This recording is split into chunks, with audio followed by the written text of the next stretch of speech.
গৌসুল আজম এসেছেন কিন্তু মা বাবার একেবারে অনেক বয়স্ক হওয়ার পরে। ওনার বাবার বয়স প্রায় 60 বছর যখন উনি জন্মগ্রহণ করেছেন। হুজুর গৌসুল আজম জন্মগ্রহণ করেছেন 470 হিজরিতে। 400, এগুলো মুখস্থ করবেন, জানবেন এগুলা, যাতে আপনি বুঝতে পারেন উনি আজকে আসেন নাই, কালকেও আসেন নাই। 470 হিজরিতে ইমাম গাজালি রহমতুল্লাহ আলাইহি 20 বছরের ছোট। ইমাম গাজালি 20 বছরের ছোট। হুজুর গৌসুল আজম আব্দুল কাদের জিলানী এসেছেন, বাবাদের বয়স তখন 60 বছর। তো উনি যখন 18 বছরের বয়স, ওনার মার বয়স হয়ে গেছে প্রায় 70 বছর। হুজুর গৌসুল আজম আব্দুল কাদের জিলানী রাদিয়াল্লাহু তাআলা আস্তে আস্তে যখন বড় হচ্ছেন, আজীব বিষয় হচ্ছে কি জানেন, উনি যেদিক দিয়ে যান পিছন থেকে কে যেন বলে, এই তোমরা সরো, আব্দুল কাদের যাচ্ছে, আল্লাহর ওলি যাচ্ছে, রাস্তা দিয়ে দাও। আজীব, আস্তে আস্তে বাড়তেছে। 18 বছর বয়স। একদিন হঠাৎ করে গরু নিয়ে, ওনার নানার যেহেতু ফলের কাজ ছিল, গরু নিয়ে কিছু একটা করতে চাইছে। গরু পিছন দিক থেকে ফিরে বলে, আব্দুল কাদের তোমাকে তো এই জন্য বানানো হয় না, এই জন্য তোমাকে পাঠানোও হয় না। 70 বছর বয়সে মার কাছে এসে বলতেছেন, আম্মা আমি মাদ্রাসা নিজামিয়া বাগদাদ চলে যাব। কেন আম্মা? আমি রাস্তা দিয়ে হাঁটলে কেউ একজন আমার পিছন থেকে বলে, এই সরে যাও, আল্লাহর ওলি যাচ্ছে। আল্লাহর প্রটোকল দেখেন ওলিদেরকে, আল্লাহ দেন ডিভাইন প্রটোকল, আর আপনি বলতেছেন যাওয়া লাগবে না। আচ্ছা, এরপরে আম্মা আজকে তো গরু বলতেছে আমাকে নাকি এই জন্য বানানো হয় নাই।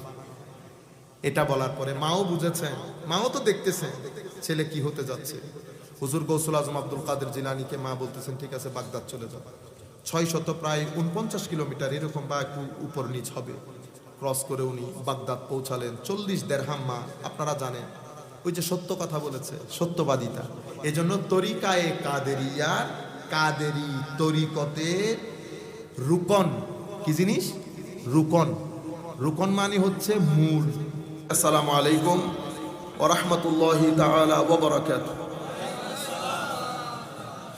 আমরা আজকে নির্দিষ্ট বিষয়কে সামনে রেখে একটা আয়াতে পাক তিলাওয়াত করেছি, কিন্তু দুর্ভাগ্যের বিষয় হচ্ছে আমরা চাচ্ছিলাম যে এই মাসে আমরা হুজুর গৌসুল আজম আব্দুল কাদের জিলানী তরিকায়ে কাদেরিয়া তরিকার তালিম শিক্ষা, বিশেষ করে কাদেরিয়া তরিকার উসুল, মূল স্তম্ভ কি, মূল পরিচিতি কি, মূল ফিচার কি, মূল বিশেষত্ব কি, এগুলা তুলে ধরার জন্য মোটামুটি আমরা 2 পর্ব কোনো রকম শেষ করেছি।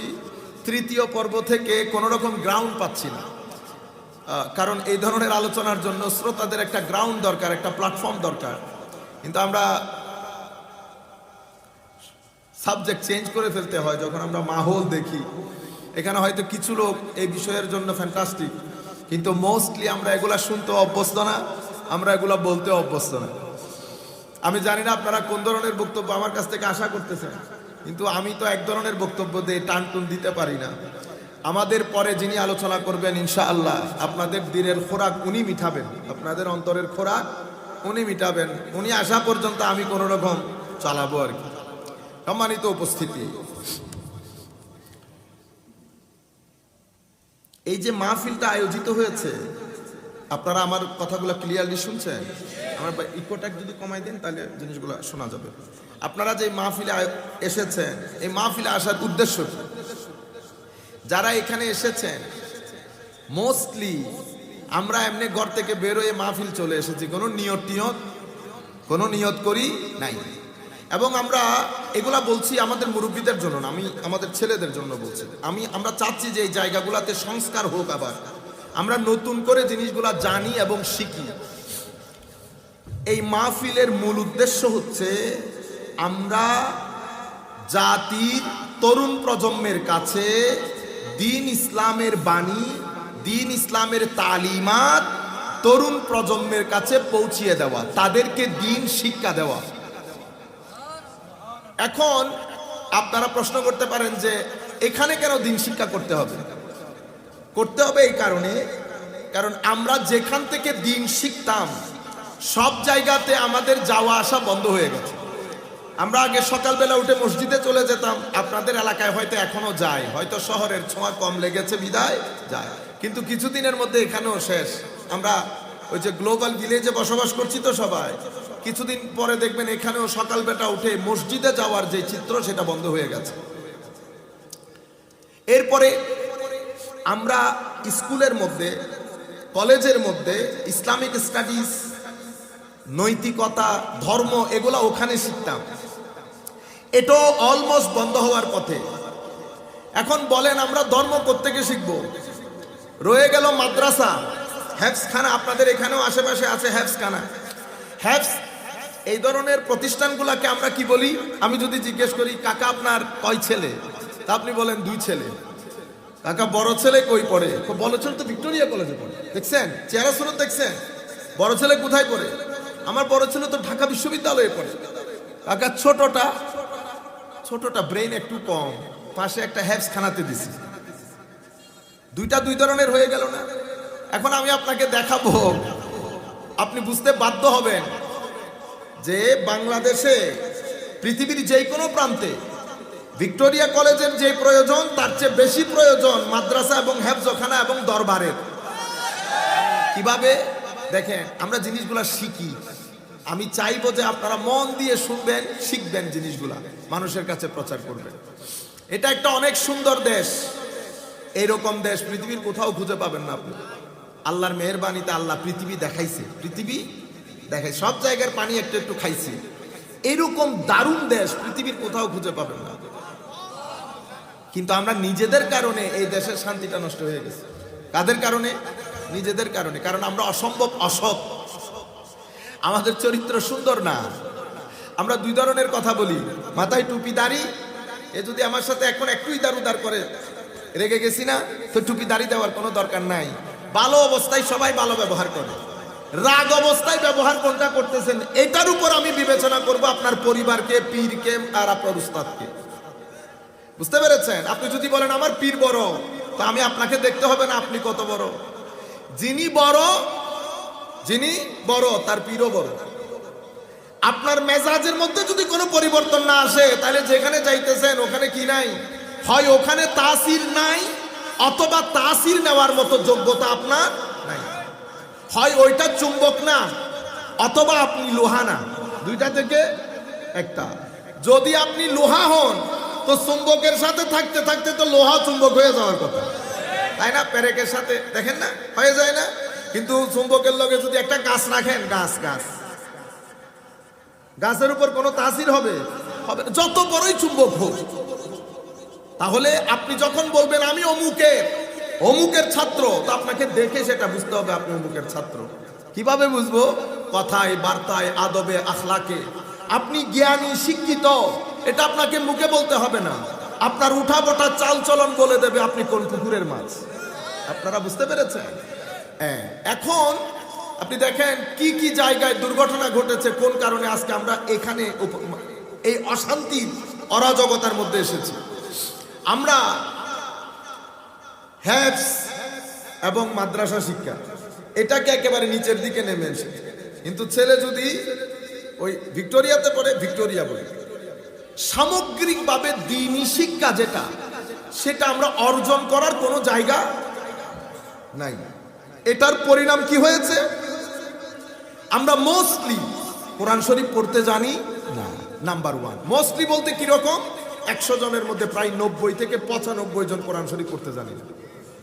2, আমরা ম্যাক্সিমাম লোক নামাজের ফরজ ওয়াজিব কি কি কারণে নামাজ ভঙ্গ হয় এটা জানি না। আমাদের ম্যাক্সিমাম লোক রোজার হুকুম আহকাম, যাকাতের হুকুম আহকাম, আমাদের ম্যাক্সিমাম লোক আমাদের ভিতরের রোগ, শোক, অহংকার, অশ্লীলতা, এগুলা কোনটা হারাম কোনটা হালাল আমরা জানি না।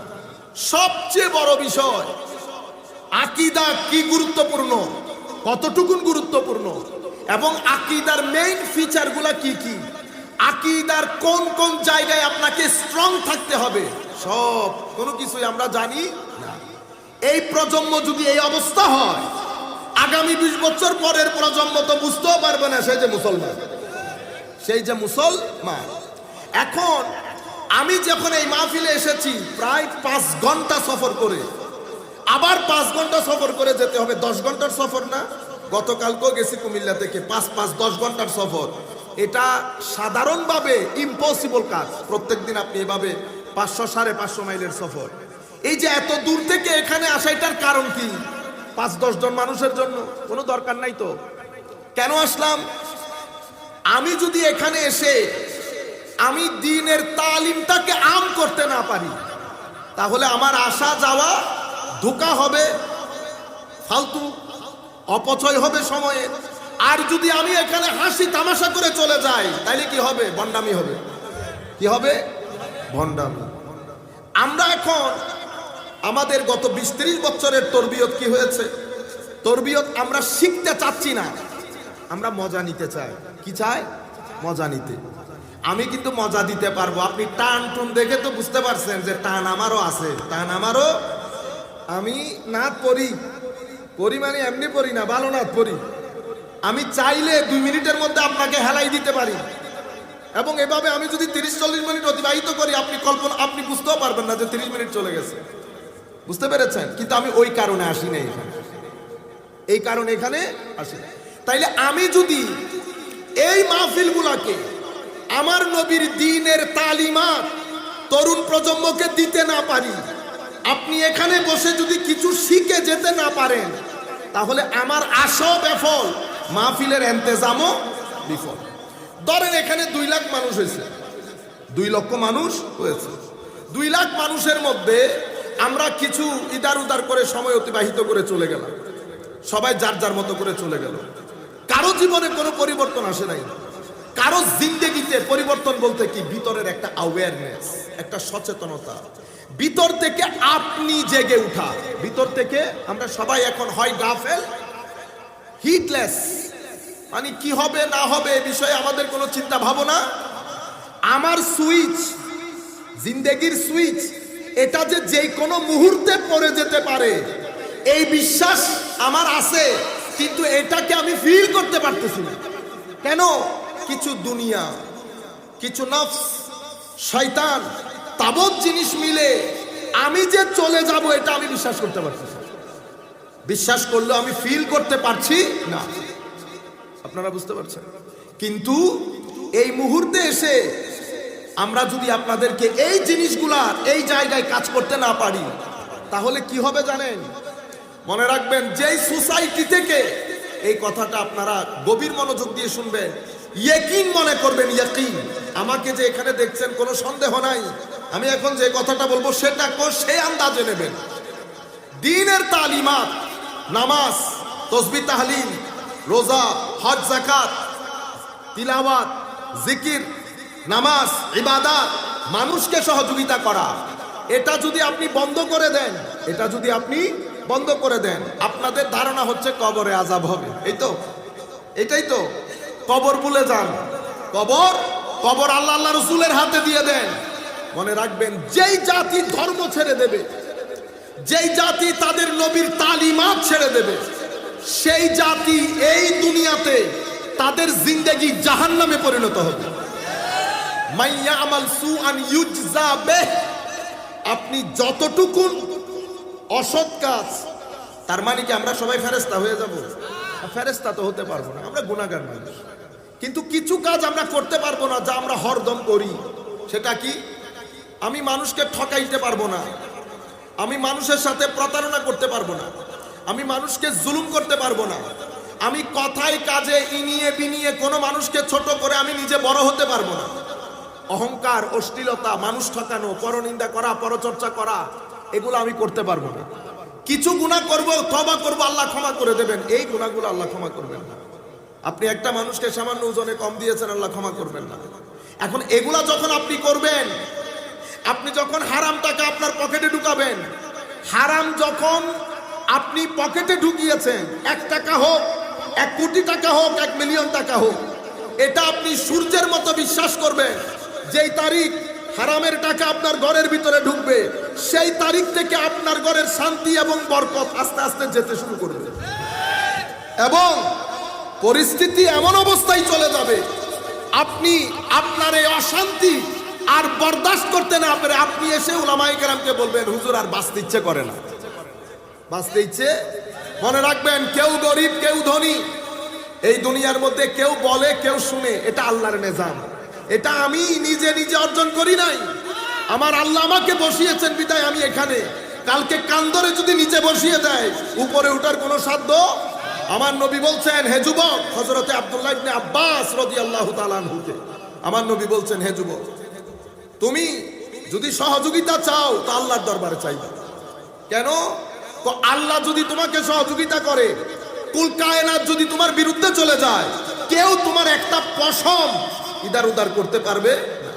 কিন্তু আল্লাহ যদি বিরুদ্ধে চলে যায়, কুল কায়নাত যদি তোমার সাথে থাকে, বুঝতে পেরেছে, তো তোমাকে ডান থেকে বাম করতে পারবে না, কোনো কিছুই কোনো উপকার সাধন করতে পারবে না তোমার। এটা মাথার ভিতরে রাখবেন। যিনি বানিয়েছেন উনি আল্লাহ। হালাল বাদে আপনার এটার ভিতরে কখনো কোনোভাবেই হারাম দেবেন না। হারাম দেওয়া মানে পারিবারিক সুখ নষ্ট, শারীরিক সুখ নষ্ট, সন্তান নিয়ে যে শান্তিতে থাকার কথা সেটা নষ্ট। এটা বাজার না? আমি এই বাজারকে খেয়াল করে কথাটা বলছি।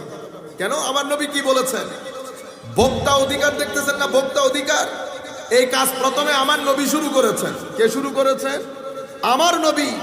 আমার নবী বাজার পরিদর্শন করে এক ব্যক্তি খেজুর বিক্রি করতেছে, উপরে ভালো ভিতরে মন্দ।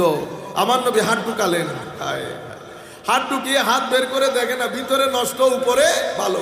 আমার নবী বলছেন, মান গাশশানা ফালাইসা মিন্না, যেই ব্যক্তি আমাদের সাথে প্রতারণা করে সেই ব্যক্তি আমার উম্মত না, সেই ব্যক্তি আমার উম্মত না। এখন আপনি যদি প্রতারণা করেন, আমার নবী বলছে আমার উম্মত না। আমার নবী যখন বলবে আমার উম্মত না, তার মানে আল্লাহ তার রহমতের দৃষ্টি, রহমতের ছায়া আপনার থেকে তুলে ফেলেছে। আপনি এই জমিনের মধ্যে আল্লাহর রহমত ছাড়া যদি বাঁচতে চান, তো ওই ধাক্কা খেয়ে খেয়ে বাঁচতে হবে। ধাক্কা খেয়ে খেয়ে আমাদেরকে বুঝিয়ে দেওয়া হয়েছে এগুলা না করলে কবরের আযাব। না, কবর বহুত দূরে। এই দুনিয়ার মধ্যে আমি ছেলেদেরকে বলছি, বিশেষ করে বেটা, আপনি আপনার জীবনে এটা বিশ্বাস রাখবেন, আপনার রিজিক আল্লাহ কর্তৃক নির্ধারিত। কখনো হাহুতাশ করবেন না। আমার কাজ চেষ্টা প্রচেষ্টা করে যাওয়া, আমার কাজ চেষ্টা প্রচেষ্টা করে যাওয়া। কতটুকু চেষ্টা করবেন? আমার আল্লাহ কোরআনে পাকের মধ্যে ইরশাদ করছেন যে আপনি যদি ওয়াল্লাযীনা জাহাদু ফিনা লানাহদিয়ান্নাহুম সুবুলানা, আপনি যখন চেষ্টা করে যাবেন, চেষ্টার মধ্যে কি থাকতে হবে? ধৈর্য, চেষ্টার মধ্যে অবিচলতা, চেষ্টার মধ্যে সততা। এই তিনটা জিনিসের মাধ্যমে যেই ব্যক্তি যেখান থেকে বসে চেষ্টা করেছে, আল্লাহ তাকে কাছে টেনে নিয়েছে। সুবহানাল্লাহ। আপনি যদি আল্লাহর নৈকট্য অর্জনের জন্য এভাবে চেষ্টা করেন, আল্লাহ আপনাকে নৈকট্য দান করবে। আপনি যদি রিজিকের জন্য চেষ্টা করেন, আল্লাহ আপনাকে রিজিক দান করবে। মনে রাখবেন, আল্লাহর দুনিয়ার মধ্যে একটা কাজ এমন আছে, যেই কাজ আপনি করলে টাকাও পাবেন, সম্মানও পাবেন, আল্লাহর নৈকট্যও পাবেন, দুনিয়াও সম্মানিত, আখিরাতও সম্মানিত হবে। সেটা কি জানেন? একটা জিনিস এমন পৃথিবীর কোনো বাজারে পাবেন না, পৃথিবীর কোনো বাজারে পাবেন না, যে এক কাজ করবেন দুনিয়াও পাবেন, আখিরাতও পাবেন। পৃথিবী সব সময় দুনিয়ার কথা বলে, কিন্তু একটা কাজ এমন আছে যেটা আপনি করলে আপনি দুনিয়ার মধ্যেও সম্মানিত, আখিরাতের মধ্যেও সম্মানিত। সেটা কোনটা? সেটা আমার নবীর বাজারের আইটেম, নবীর বাজারের আইটেম। সেটা কি? আমার নবী যা বলেছেন তাতে হ্যাঁ বলেন, যা নিষেধ করেছেন তাতে না বলেন, সাধ্য মতো। আমার আল্লাহ কি বলেছেন? যদি এটা আপনি করতে পারেন, প্রথম আল্লাহ আপনাকে রিজিক দান করবে, রিজিকের মধ্যে অফুরন্ত বরকত দান করবে। এটা আপনারা ইয়াকিন হিসেবে নেন, গ্যারান্টির সাথে বলছি। যেই ব্যক্তি আল্লাহর উপর তাওয়াক্কুল করে, যেই ব্যক্তি সিজদা ইখলাসের সাথে আল্লাহর দরবারে দেয়, রিজিক আল্লাহ খুলে দেবে। আমার কাজ পাথর উঠিয়ে দেখা, 50, 60, 70, দরকার হলে 100টা ইট উঠাবো, কিন্তু আল্লাহ রাব্বুল আলামিন আপনাকে দান করবেন। আসেন আমরা আমার নবীর দিকে তাকাই। আমার নবী সাল্লাল্লাহু আলাইহি ওয়াসাল্লাম কি করেছেন? সাল্লাল্লাহু আলাইহি ওয়াসাল্লাম, আমার নবী 13 বছর মক্কার জমিনে যেই পরিমাণ কষ্ট আমার নবী স্বীকার করেছেন, যেই পরিমাণ কষ্ট আমার নবী স্বীকার করেছেন, কষ্ট আমার নবীর দরবারে এসে হয়তো মাফ চেয়েছেন, ইয়া রাসূলুল্লাহ হাদ হো গয়া, সেই পরিমাণ কষ্ট আমার নবী স্বীকার করেছেন আমাদের শিক্ষা দেওয়ার জন্য। যে মনে রাখবেন, আপনার জীবন কখনো ফুলে ফুলে সুশোভিত হবে না। আপনার জীবনের মধ্যে আপস এন্ড ডাউনস থাকবে, স্পিড ব্রেকার থাকবে, গতি কখনো বাড়বে কখনো কমবে। এটা আল্লাহর নিজাম। কখনো বিচলিত হবেন না, কখনো হাহুতাশ করবেন না। বালা মুসিবত যখন চতুর্দিক থেকে আসা শুরু করবে, কখনো মানুষকে গিয়ে বলবেন না। রাতের অন্ধকারে শুধু বলবেন ওয়া উফাব্বিদু আমরি ইলাল্লাহ ইন্নাল্লাহা বাসীরুম বিল ইবাদ। মাওলা আমার সামগ্রিক অবস্থা তুমি আল্লাহর কুদরতের হস্তে সুপর্দ করে দিলাম। ওয়া উফাব্বিদু আমরি ইলাল্লাহ ইন্নাল্লাহা বাসীরুম বিল ইবাদ হাসবুনাল্লাহু ওয়া নি'মাল ওয়াকিল নি'মাল মাওলা ওয়া নি'মান নাসীর। আপনি যখন আল্লাহর দরবারে এগুলোর মাধ্যমে ইস্তেগফার করবেন, আস্তাগফিরুল্লাহ রাব্বি মিন কুল্লি যামবি ওয়া আতুবু ইলাইহি লা হাওলা ওয়া লা কুওয়াতা ইল্লা বিল্লাহিল আলিয়্যিল আযীম, আমি আপনাকে গ্যারান্টির সাথে বলছি নি'মুল বদল আহসানুল জাযা দান করবেন আল্লাহ। বালা মুসিবত যেই শূন্যতার সৃষ্টি করবে আমার আল্লাহ সেটা এভাবে পূর্ণ করে দেবেন আপনি কল্পনাও করতে পারবেন না, আপনি কল্পনাও করতে পারবেন না। করোনাতে আমাদের অনেক ক্ষয়ক্ষতি হয়েছে না, কিন্তু জানেন করোনা যেই পরিমাণ আমাদেরকে লাভবান করেছে এটা কল্পনার বাইরে।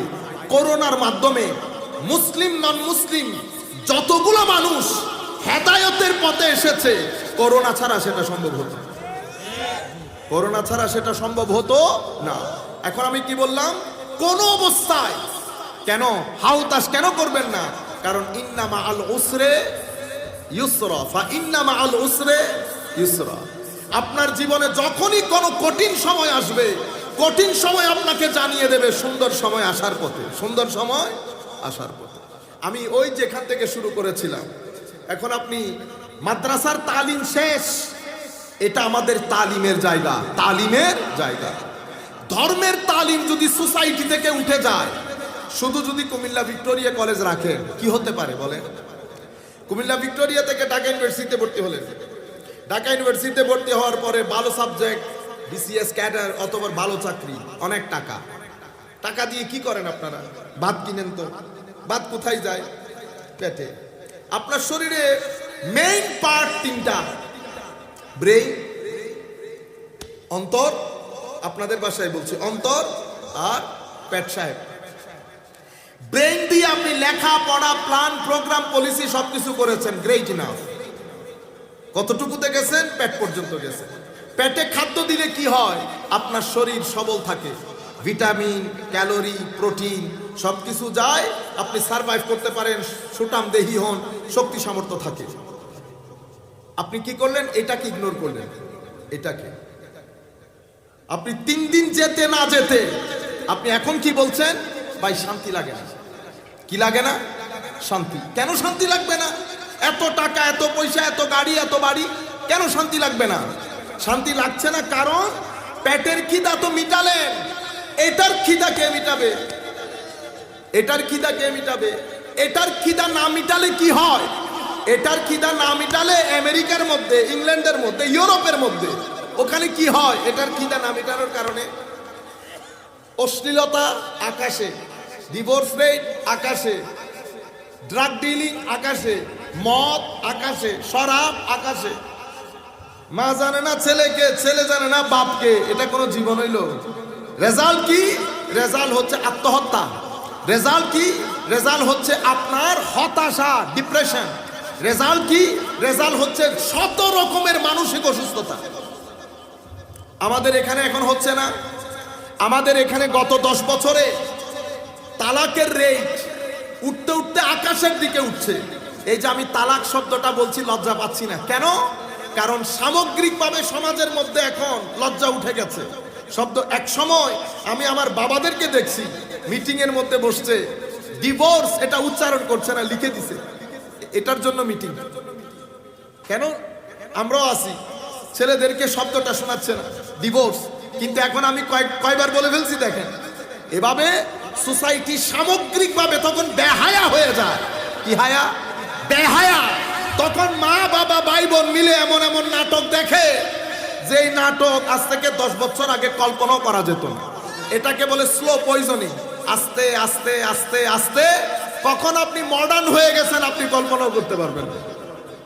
এখন এই যে ডিভোর্স রেট উপরে চলে যাচ্ছে, ডিভোর্স কেন হয়? ডিভোর্স হয় যখন আপনার এখানে শান্তি না থাকে।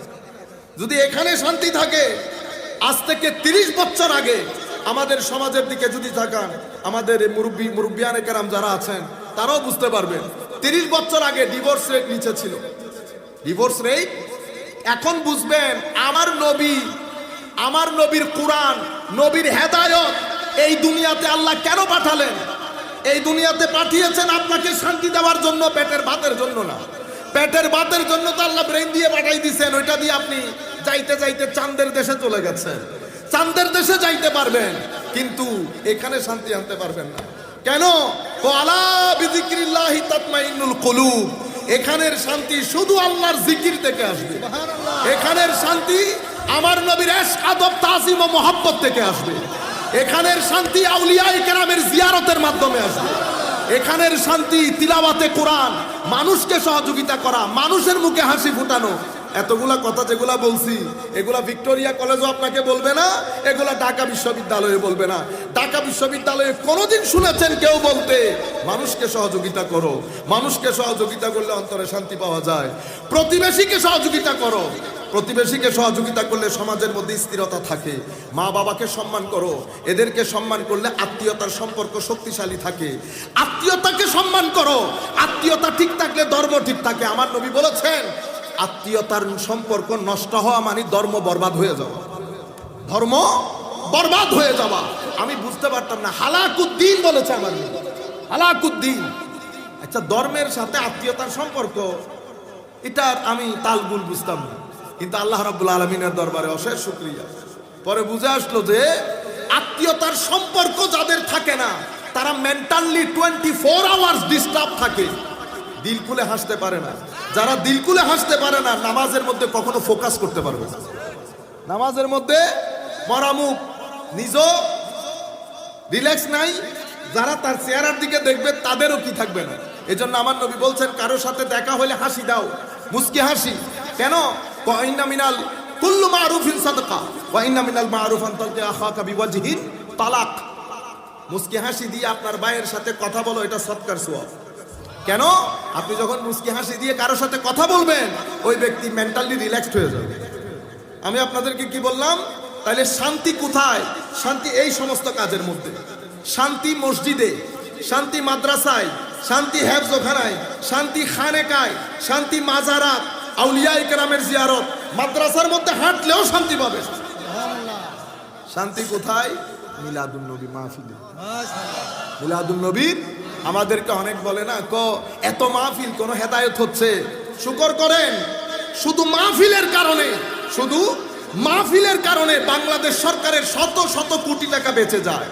নতুবা যেই পরিমাণ অরাজকতা আমরা করি, আমাদের জীবনে ডিপ্রেশন, হতাশা অনেক আগে আমাদেরকে মেরে ফেলার কথা, কিন্তু আমরা এখনো বেঁচে আছি কেন? রবিউল আউয়াল আসলে মাহফিল, রবিউল সানিতে মাহফিল, মুহররম শরীফের মধ্যে মাহফিল। এক এক মজলিসের মধ্যে বসে দরুদ শরীফ পড়বেন, 10-15 দিন পর্যন্ত ভিতরের মধ্যে খাস একটা নূর থাকবে, যেটা আপনাকে রিল্যাক্স রাখবে, যেটা আপনাকে রিল্যাক্স রাখবে। আপনারা বুঝতে পেরেছেন?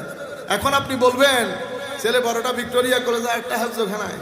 মনে রাখবেন, ভিক্টোরিয়া কলেজের দৌড় পেট পর্যন্ত, মাদ্রাসার দৌড় সিনা পর্যন্ত, মাদ্রাসার দৌড় সিনা পর্যন্ত। এখানে পেটের ভাত কম জোটে, সিনার ভাত বেশি জোটে, সিনার ভাত বেশি জোটে। এবং একটা জাতির স্থিরতার জন্য, একটা সভ্য জাতি সভ্য থাকার জন্য যার যার খাদ্য তাকে তাকে বুঝাই দিতে হবে। আমাদের মা বাবারা কি করেন? সকাল সন্ধ্যা, সকাল সন্ধ্যা শুধুমাত্র পেটের ভাতের জন্য ছেলেও পাগল হয়ে যাচ্ছে, মা বাবাও পাগল হয়ে যাচ্ছে। বাবার ইনকাম কত, মার খবর নাই, শুধু এই স্কুল, অমুক প্রাইভেট, অমুক টিউশন। করেন, অবশ্যই করবেন, কিন্তু আমি বলছি এই খাদ্যকে ইগনোর করে না, আপনি এটাকে একেবারেই দিচ্ছেন না। সম্মানিত তরুণ প্রজন্মের ভাইরা, আপনারা আজকে থেকে যে কাজটা করবেন, আজকে থেকে যে কাজটা করবেন, আপনারা তিলাওয়াতে কোরআন, এটার দিকে মন দেন। কোরআনের তিলাওয়াত অনেক বড় নেয়ামত। কোরআনের তিলাওয়াতের মাধ্যমে অন্তরে শান্তি মিলে, কোরআনের তিলাওয়াতের মাধ্যমে রিজিকের মধ্যে বরকত মিলে, কোরআনের তিলাওয়াতের মাধ্যমে সামগ্রিক জীবনে স্থিরতা আসে। আপনারা এটাকে এত হালকা মনে করলেন, মানুষ মারা গেলে উপর থেকে নিয়ে পড়েন, এটা মহা ওষুধ, এটা মহা ওষুধ। এটা শুনলেও ভিতরে আলাদা একটা ভালো লাগা কাজ করে। সম্মানিত উপস্থিতি, আজকে আমরা হুজুর গৌসুল আজম আব্দুল কাদের আল জিলানী রাদিয়াল্লাহু তাআলা আনহু, এখন তো আমরা সামগ্রিকভাবে এমন একটা অবস্থার মধ্যে পড়ে গেছি, সামগ্রিকভাবে। সেটা আমি কেন আপনাদেরকে বলি? আমার ভাইয়েরা, পুরা পৃথিবীর মধ্যে এখন দুইটা জিনিস পুরা পৃথিবীকে অস্থির করে ফেলেছে, পুরা পৃথিবীকে অস্থির করে ফেলেছে। কি কি? একটা হচ্ছে ধর্মের প্রতি বিদ্বেষ। ধর্ম লাগবে না, ধর্ম ব্যাকওয়ার্ড, ধর্ম মৌলবীদের কাজ। এটা একটা মানুষকে অসহায় করে ফেলছে, দিনের দিন অস্থির করে ফেলছে মানুষের। ধর্মের প্রতি বিদ্বেষ। আরেকটা কি জিনিস? আরেকটা হচ্ছে প্রতিযোগিতা, সেকুলারিজম যেটাকে বলে প্রতিযোগিতা। এখানে আপনার ভাইয়ের কাছে ভাত আছে কি নাই, ডোন্ট কেয়ার, আপনি আপনারটা চিন্তা করেন। আপনাকে কি করে ফেলেছে? প্রতিযোগিতায় লাগিয়ে দিয়েছে। আপনারা সবাই বুকে হাত দিয়ে বলেন, আপনি আপনার ভাই বোন কোনো খবর আছে? আপনি না 10 তরকারি দিয়ে খাচ্ছেন, আপনার বোনের টেবলের মধ্যে 2-3 তরকারি আসতেছে কিনা খবর আছে? বুঝতে পেরেছেন? যদি খবর না নেন অশান্তি, যদি খবর নেন শান্তি। এই প্রতিযোগিতা এবং ধর্মের প্রতি মডার্নাইজেশনের নাম দিয়ে, আধুনিকতার নাম দিয়ে, সংস্কৃতির নাম দিয়ে ধর্মের প্রতি বিদ্বেষ, এই বিদ্বেষটাকে কন্টিনিউ করার জন্য অশ্লীলতার বাজার গরম করে দিয়েছে। কিসের বাজার? অশ্লীলতার বাজার। আপনি যেখানেই দেখেন সামগ্রিকভাবে আমরা দিন দিন এমন জায়গায় চলে যাচ্ছি। এভাবে চলতে থাকলে কি হবে? সামনে বাংলাদেশে বিয়ে প্রথা, বিয়ে মানুষ বিয়ে করতে চাইবে না, মানুষ বিয়ে করতে আর চাইবে না। একটা মহা সমুদ্রের মধ্যে পড়ে গেছে। পুরা পৃথিবী এই জিনিসগুলা বাজারজাত করছে, আমাদেরকেও গিলাচ্ছে, খাওয়াচ্ছে। সম্মানিত উপস্থিতি, এখানে আরেকটা দারুণ ঘটনা ঘটছে। এই যে আমার নবীর মুজিজা, আমার নবীর মুজিজা। বিশ্ব দেখলো পৃথিবী যখন ধর্মের বিপক্ষে যাচ্ছে, মুসলমানদের ছেলেরা মসজিদমুখী হচ্ছে। এটা বিশ্বের মাথা খারাপ করে দিছে। তখন তারা কি করলো? আমাদের ভিতর থেকে কিছু ছেলে দাঁড় করাইলো, বাইরের ইঙ্গিতে, টাকা পয়সা বাইরে থেকে আসে। তারা কি করে? তারা কেউ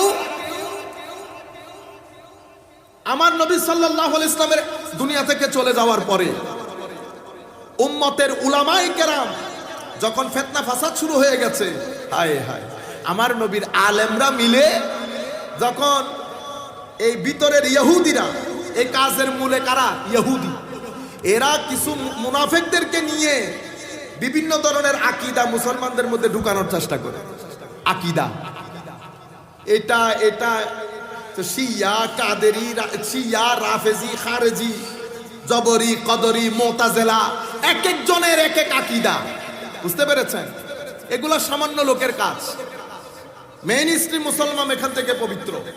তো উম্মতে মুসলিমার কিছু আলেম মিলে, উম্মতে মুসলিমার ইমামরা মিলে একটা থাক বানিয়েছে। থাক, সেই থাকের মধ্যে মুসলমানদের আসল আকীদা কি কি সেটা লিখে দিয়েছে, যাতে আমরা পথভ্রষ্ট না হই। ওই থাকের উপর গত 1300 বছরের সমস্ত মুসলমান ওই থাকের উপর বিশ্বাস করে। ওই থাকের নাম আহলুস সুন্নাতে ওয়াল জামাত।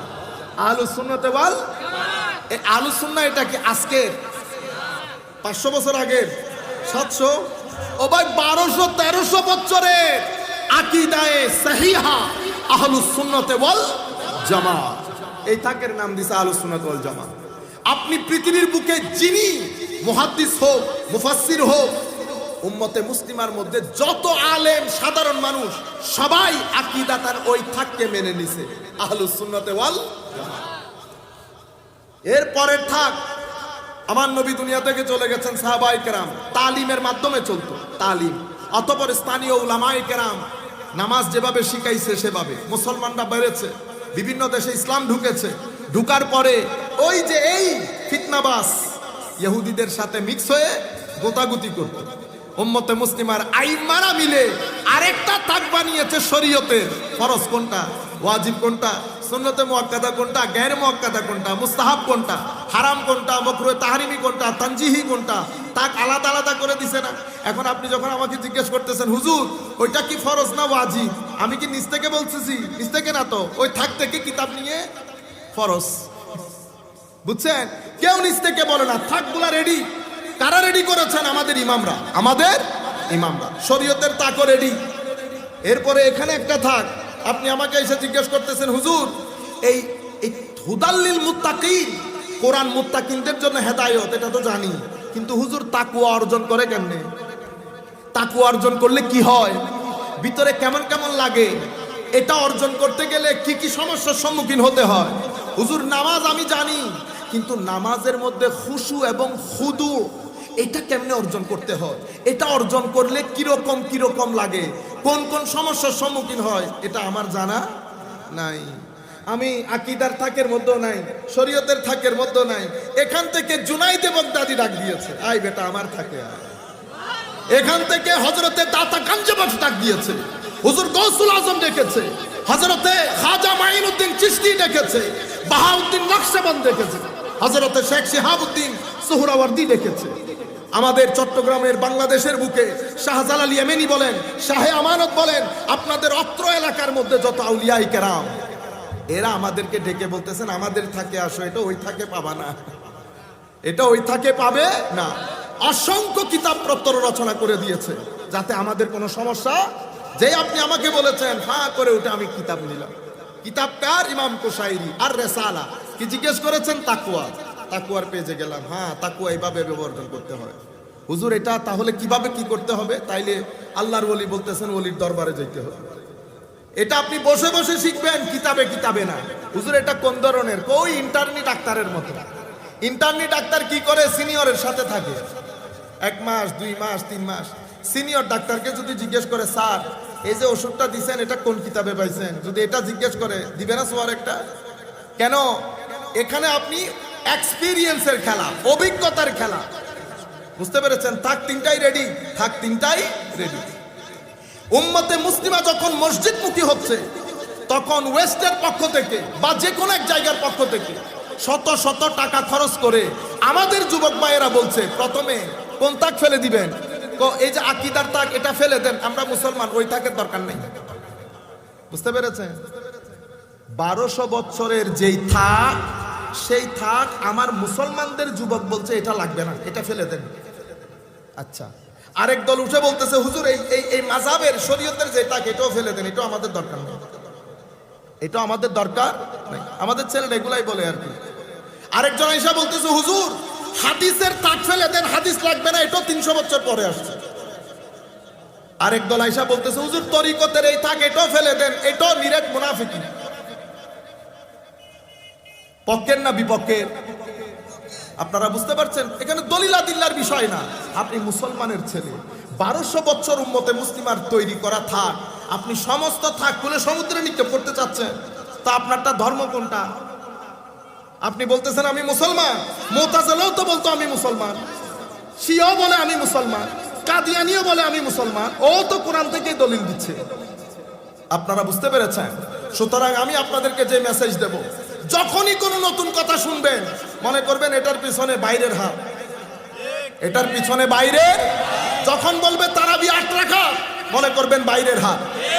ও বেকুব, আল্লাহর দুনিয়ার মধ্যে মুসলমানদের এই একটা মাস রমাদান, যেটার মধ্যে পুরা পৃথিবীর crime rate, divorce rate, drug dealing, সমস্ত প্রকার ক্রাইম নিচের দিকে চলে আসে, কোনো অস্ত্র শস্ত্র সরকারি কোনো মদত ছাড়া।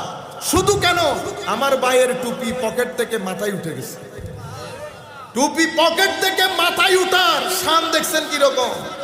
আপনি পুরা পৃথিবী এক করে হলেও আপনি ক্রাইম রেট নিচে আনতে পারেন নাই, হিফটিজিং নিচে আনতে পারেন নাই, রেপ নিচে নামাইতে পারেন নাই, ড্রাগ ডিলিং নিচে আনতে পারেন নাই।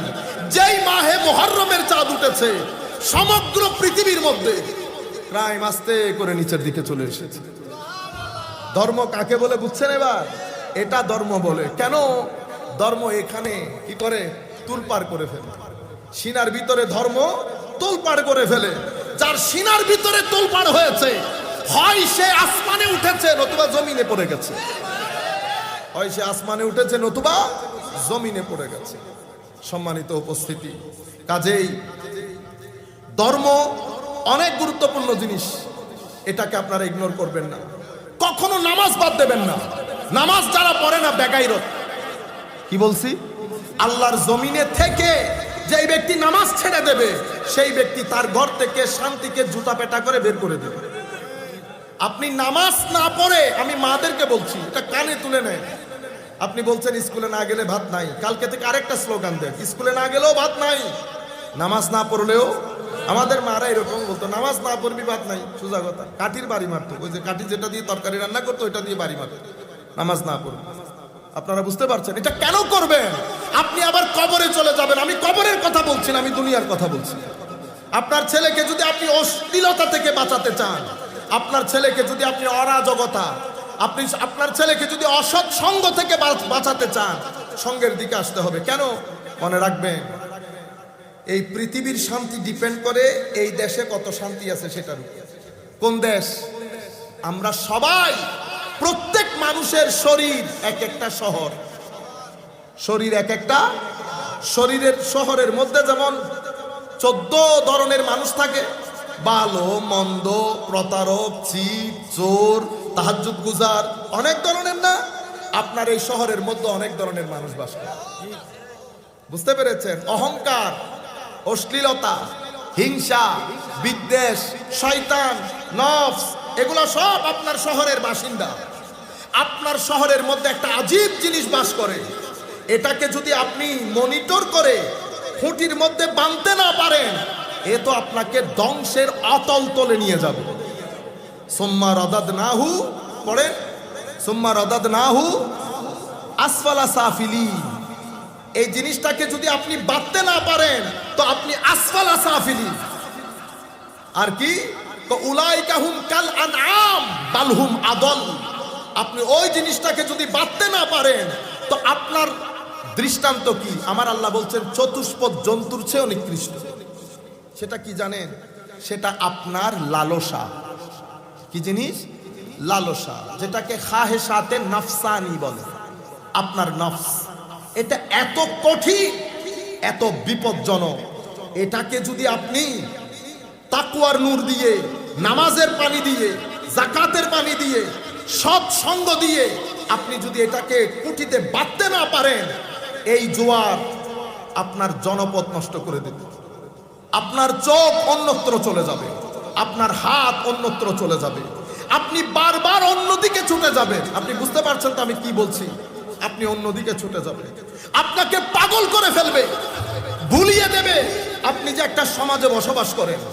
আপনার মা আছে, ভাই, বোন, বাবা, ইভেন আপনার স্ত্রী আছে, এটা পর্যন্ত আপনি ভুলে যান। বুঝতে পেরেছেন? ঘটনা যখন ঘটে যায় শয়তান তখন আলোক হয়ে যায়। যখন আপনি হাকিকত দেখেন তখন আপনি মাথায় হাত দেন, কি করে ফেললাম, কেন করলাম? এটা এত খতরনাক। আমার নবী কি বলেছেন? হে মারা, তোমাদের সন্তান যখন আস্তে আস্তে বড় হবে, 7 বছর বয়স থেকে নামাজ পড়তে দিও, তাদেরকে কোরআনের তিলাওয়াত শিখাও, আমার ইশক শিখাও, আমার আলে বাইতের মোহাব্বত শিক্ষা দাও, দ্বীন শিক্ষা দাও। কু আনফুসাকুম ওয়া আহলিকুম নারা। তাদেরকে দ্বীন শিক্ষা দাও, আখলাক শিক্ষা দাও, ভালো মন্দ শিক্ষা দাও, হায়া বুঝাও, মানুষের সাথে সম্পদ শেয়ার করা শিখাও, তাদেরকে তাদের আখলাক চরিত্র শিখাও, তাদেরকে নারী পুরুষ মা বাবা এদের অধিকার বুঝাও, চাচা চাচি জ্যাঠা জেঠি এদের অধিকার বুঝাও। সব কিছু তুমি বুঝাও, অতঃপর তাদের জন্য আল্লাহর দরবারে হেদায়েতের দোয়া করো। এভাবে তুমি তাদেরকে জাহান্নামের আগুন থেকে বাঁচাও। এরপরে এই অবস্থায় সে যখন একটা নির্দিষ্ট বয়সে চলে যাবে, তাকে বিয়ে করিয়ে দাও। বিয়ে করিয়ে দিলে তখন এটা কি হয়ে যায়? কন্ট্রোল হয়ে যায়। যদি এটা করতে না পারেন, প্রথমে আপনি কি করলেন?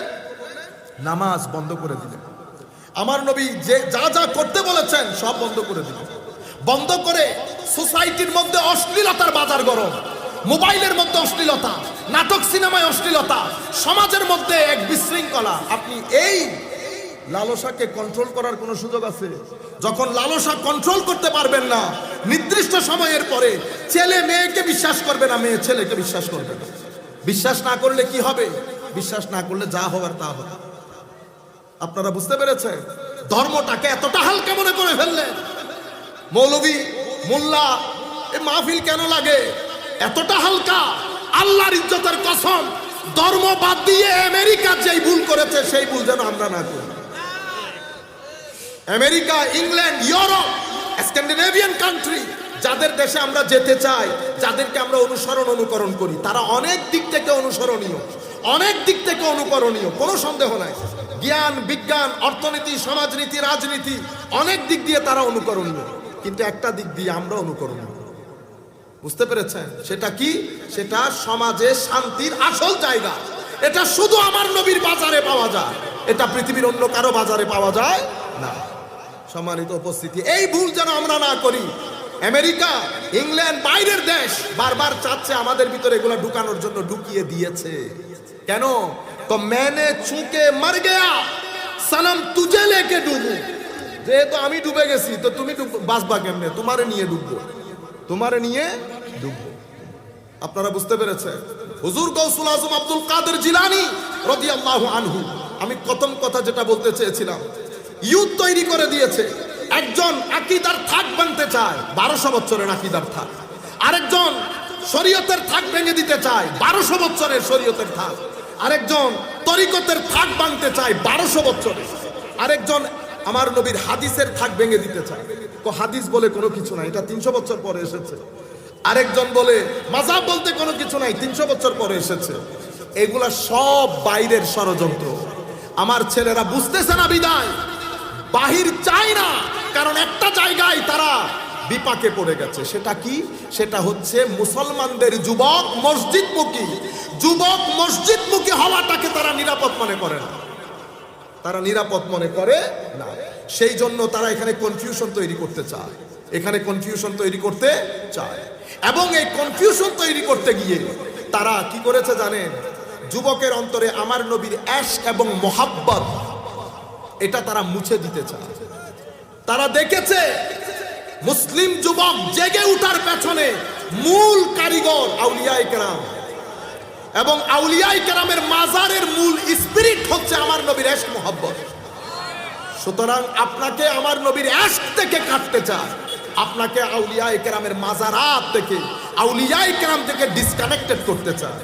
আসেন আমরা একবার দেখে নেই হুজুর গৌসুল আজম আব্দুল কাদের জিলানী আমার সমাজের জন্য কতটুকুন রেলেভেন্ট, কি পরিমাণ খেদমত আঞ্জাম দিয়েছেন। এখন তো আস্তে আস্তে কিছুদিন আগে তো আপনি গৌসুল আজম কেন বললেন?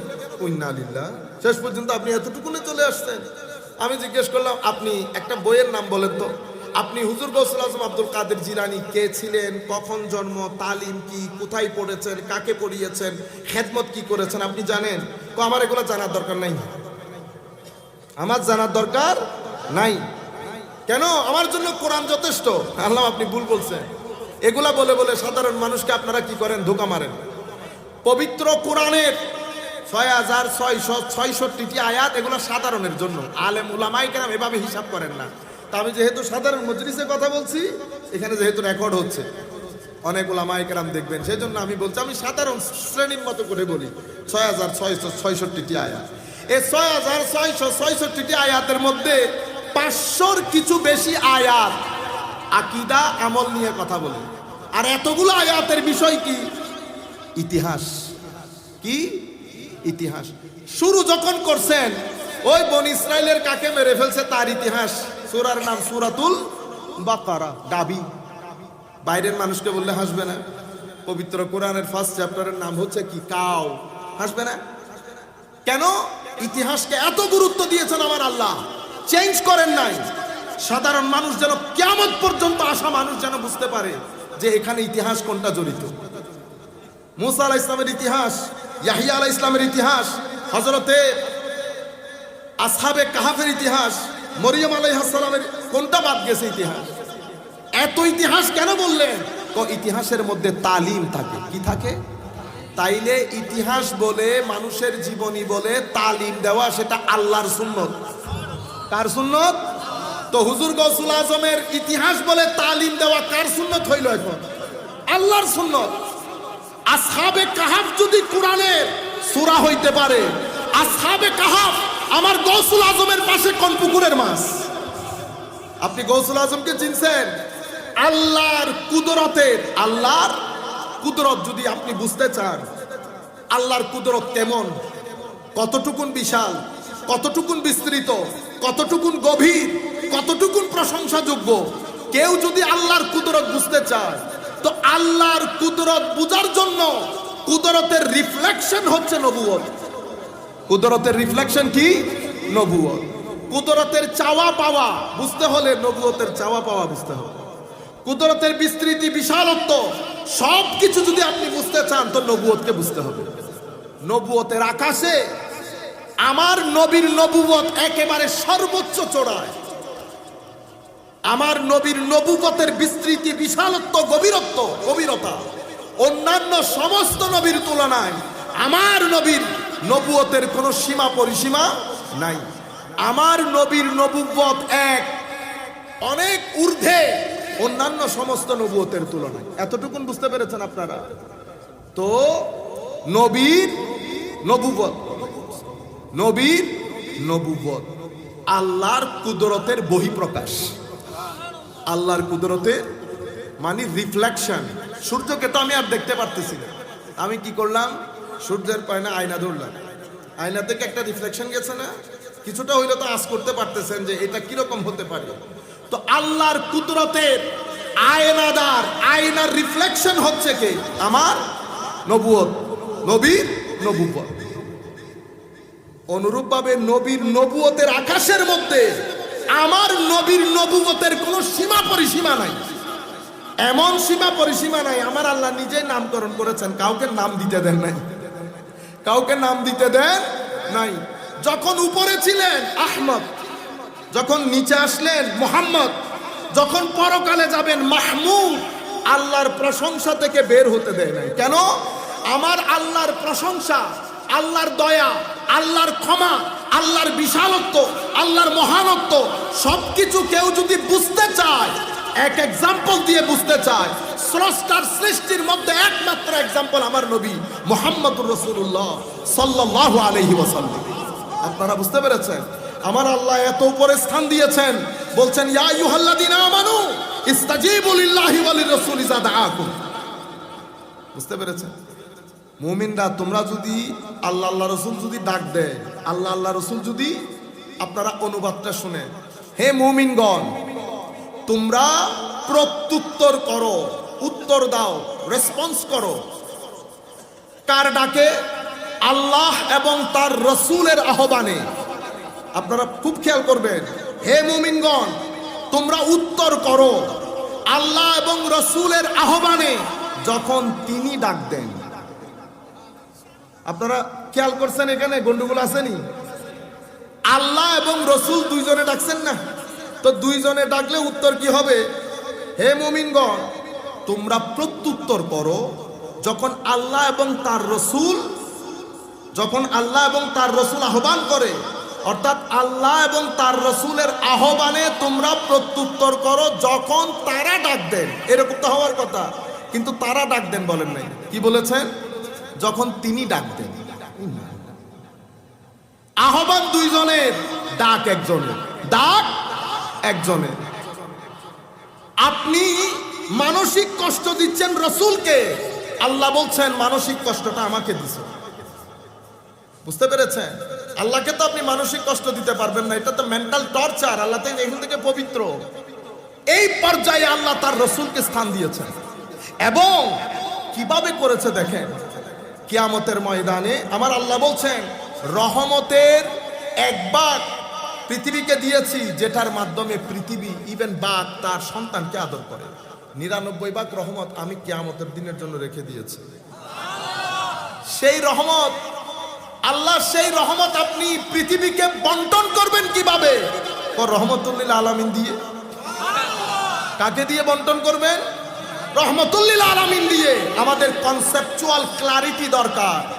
কিয়ামতের ময়দানে ইয়া নফসি ইয়া নফসির বাজার গরম হবে, হবে না? আদম, আপনারা সবাই জানেন, এটা আমার চেয়ে ভালো জানার কথা। প্রত্যেক নবী বলবে এজন্য আমি না, অন্যজন, অন্যজন, সবাই আমার নবীর দরবারে আসবে, সবাই আমার নবীর দরবারে আসবে। এতক্ষণ পর্যন্ত ভয়াবহতা ছিল। আমার নবীর দরবারে আসার পরে আমার নবী হাত তুলে বলবেন আসো, এটার জন্য আমি। এই আল্লাহর রহমতের প্রদর্শন শুরু, আল্লাহর রহমতের প্রদর্শন শুরু। কার মাধ্যমে? নবীর মাধ্যমে। আমার নবী প্রথম আল্লাহর দরবারে বক্তব্য দেবেন যখন পৃথিবী চুপচাপ থাকবে। আমার নবী নিজে বলছেন আনা খাতিবুহুম ইযা আনসাতু, যখন সবাই চুপ হয়ে যাবে তখন আমি খালকে খুদার পক্ষ থেকে, on behalf of the whole humanity, খালকে খুদার পক্ষ থেকে আমি আল্লাহর কোর্টে বক্তব্য প্রদান করব। ওয়া আনা মুবাশশিরুহুম ইযা আইসু, যখন কুল কায়নাত চুপচাপ হয়ে নিরাশ হয়ে যাবে আমি তাদেরকে সুসংবাদ প্রদান করব। আল্লাহর নবীর সুসংবাদ এটা রহমতে খুদাবন্দি। তো তো রহমতে খুদাবন্দির বহিঃপ্রকাশ আমার নবীর মাধ্যমে হচ্ছে। এভাবে আমার নবী সাল্লাল্লাহু আলাইহি ওয়াসাল্লাম বলছেন, আমি প্রথম শাফাআতের দরজা উন্মোচন করব। আল্লাহ আমাকে, আমি সিজদায় পড়ে থাকব, আমার আল্লাহ আমাকে বলবেন, হুজুর মাথা উঠান। ওয়াদা দিয়েছিলাম না, আমি আপনাকে দুইটা কথা বলেছিলাম, হয় শাফাআত নতুবা আপনার অর্ধেক উম্মত বেলা হিসাব জান্নাতি। আপনি শাফাআতকে বেছে নিয়েছেন, শাফাআতকে বেছে নিয়েছেন। এবং আপনাকে জিজ্ঞেস করা হয়েছে, ইয়া রাসূলুল্লাহ শাফাআত কার জন্য? মুত্তাকিনদের জন্য? কোনা, শাফাআত তো আমার উম্মতের গরিবদের জন্য, আমার উম্মতের মিসকিন, আমাদের মতো যারা লাফাঙ্গা টাইপের আছে তাদের জন্য শাফাআত। সুবহানাল্লাহ, সুবহানাল্লাহ, হায় হায় হায়। আমার নবী বলছে মুত্তাকিনদের জন্য না, মুত্তাকিনরা তো শাফাআতকারী।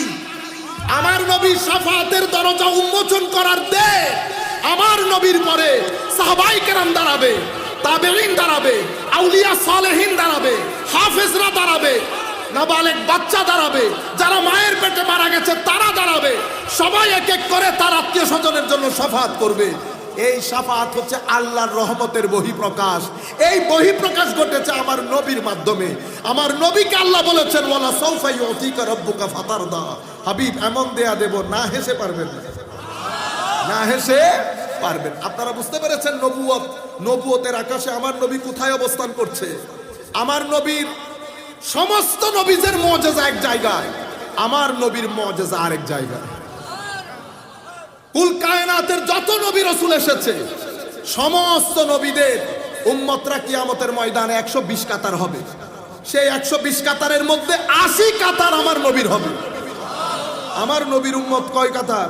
80 কাতার 120 কাতারের মধ্যে। এটা তো আমার নবী, এটা আমার সমস্ত নবীদের মধ্যে আমার নবীর প্রটোকল আরেক জায়গা। আমার নবীর প্রটোকল কেমন? তো নবীর প্রটোকল হচ্ছে, আল্লাহ বলছেন যদি এখানে যদি অসুবিধা হয় সমস্ত নবীদের নবুয়ত ক্যান্সেল হয়ে যাবে। এখন আমার নবীকে রাখে, মাশাআল্লাহ আসতেছে না, এখন নবীদের নবুয়ত এক জায়গায়। এখন আসেন হুজুর গৌসুল আজম আব্দুল কাদের জিলানী, কুদরতের বহিঃপ্রকাশ যেমন নবুয়ত। আপনি যদি নবুয়তকে বুঝতে চান, নবুয়তের মহানত্ব বুঝতে চান, বিশালত্ব বুঝতে চান, গভীরতা বুঝতে চান, সর্বসাকুল্যের নবুয়তের ঝাঁক জমক ধমক চমক বুঝতে চান, আপনাকে কোথায় দেখতে হবে? বেলায়েতের দিকে। কিসের মাধ্যমে? বেলায়েতের মাধ্যমে। কুদরত বহিঃপ্রকাশ করে নবুয়তের মাধ্যমে, নবুয়ত প্রস্ফুটিত হয়, নবুয়তের ঘ্রাণ আসে, নবুয়তের অ্যারোমা, নবুয়তের সেন্ট, নবুয়তের ফ্র্যাগ্রেন্স আপনি বেলায়েতের মধ্যে পাবেন। কিসের মধ্যে? বেলায়েতের মধ্যে। নবীর মাধ্যমে কেমনে শত লোক ইসলাম কবুল করেছে সেটা যদি বুঝতে চান তো বেলায়েতের কাছে আসতে হবে। নবীর দরবার থেকে মানুষ উঠতে চায় না, এটা কেমনে হয়? কেমনে উঠতে চায় না, এটা যদি আপনি বুঝতে চান তো আমাকে দিয়ে বুঝতে পারবেন না, বেলায়েতের কাছে যেতে হবে। নবী সমস্ত উম্মতের জন্য নবী কত বিশাল, এটা যদি বুঝতে চান তো বেলায়েতের কাছে আসতে হবে। নবী কেমনে মুহূর্তের মধ্যে সোসাইটির অবস্থা পরিবর্তন করে ফেলে সেটা যদি বুঝতে চান বেলায়েতের কাছে আসতে হবে। তো বেলায়েতের আকাশের মধ্যে আমার নবী যেমন নবুয়তের আকাশে অনন্য বেমেসাল, বেলায়েতের আকাশে আদম আলাইহিস সালামের উম্মত থেকে আমার নবীর উম্মত পর্যন্ত যতজন ওলি হয়েছে, বেলায়েতের আকাশে হুজুর গৌসুল আজম বেমেসাল, অতুলনীয়, অনন্য। তো গৌসুল আজম, এটা একটু গৌসুল আজম সবচেয়ে বড় সাহায্যকারী তো আল্লাহ। দেখছেন কথাগুলো শুনতে অনেক সুন্দর না? আপনি সাধারণ মানুষ কি হয়ে যায়, কারণ সাধারণ মানুষ তো আর অত কিছু বুঝে না, শরীয়তের টেকনিক্যালিটি তো আর বুঝার কথা না। মনে রাখবেন আমাদের পবিত্র কোরআনের মধ্যে কিছু শব্দ শুধু আল্লাহর, আর কিছু শব্দ আল্লাহর জন্য ব্যবহৃত হয়, বান্দার জন্য ব্যবহৃত হয়, তবে অর্থের দিক থেকে ফারাক থাকে। অর্থের দিক থেকে আপনি যদি সূরা ফাতিহার মধ্যে দেখেন, আলহামদু বলে লিল্লাহ, লিল্লাহর মধ্যে ইলাহ একটা শব্দ আছে না?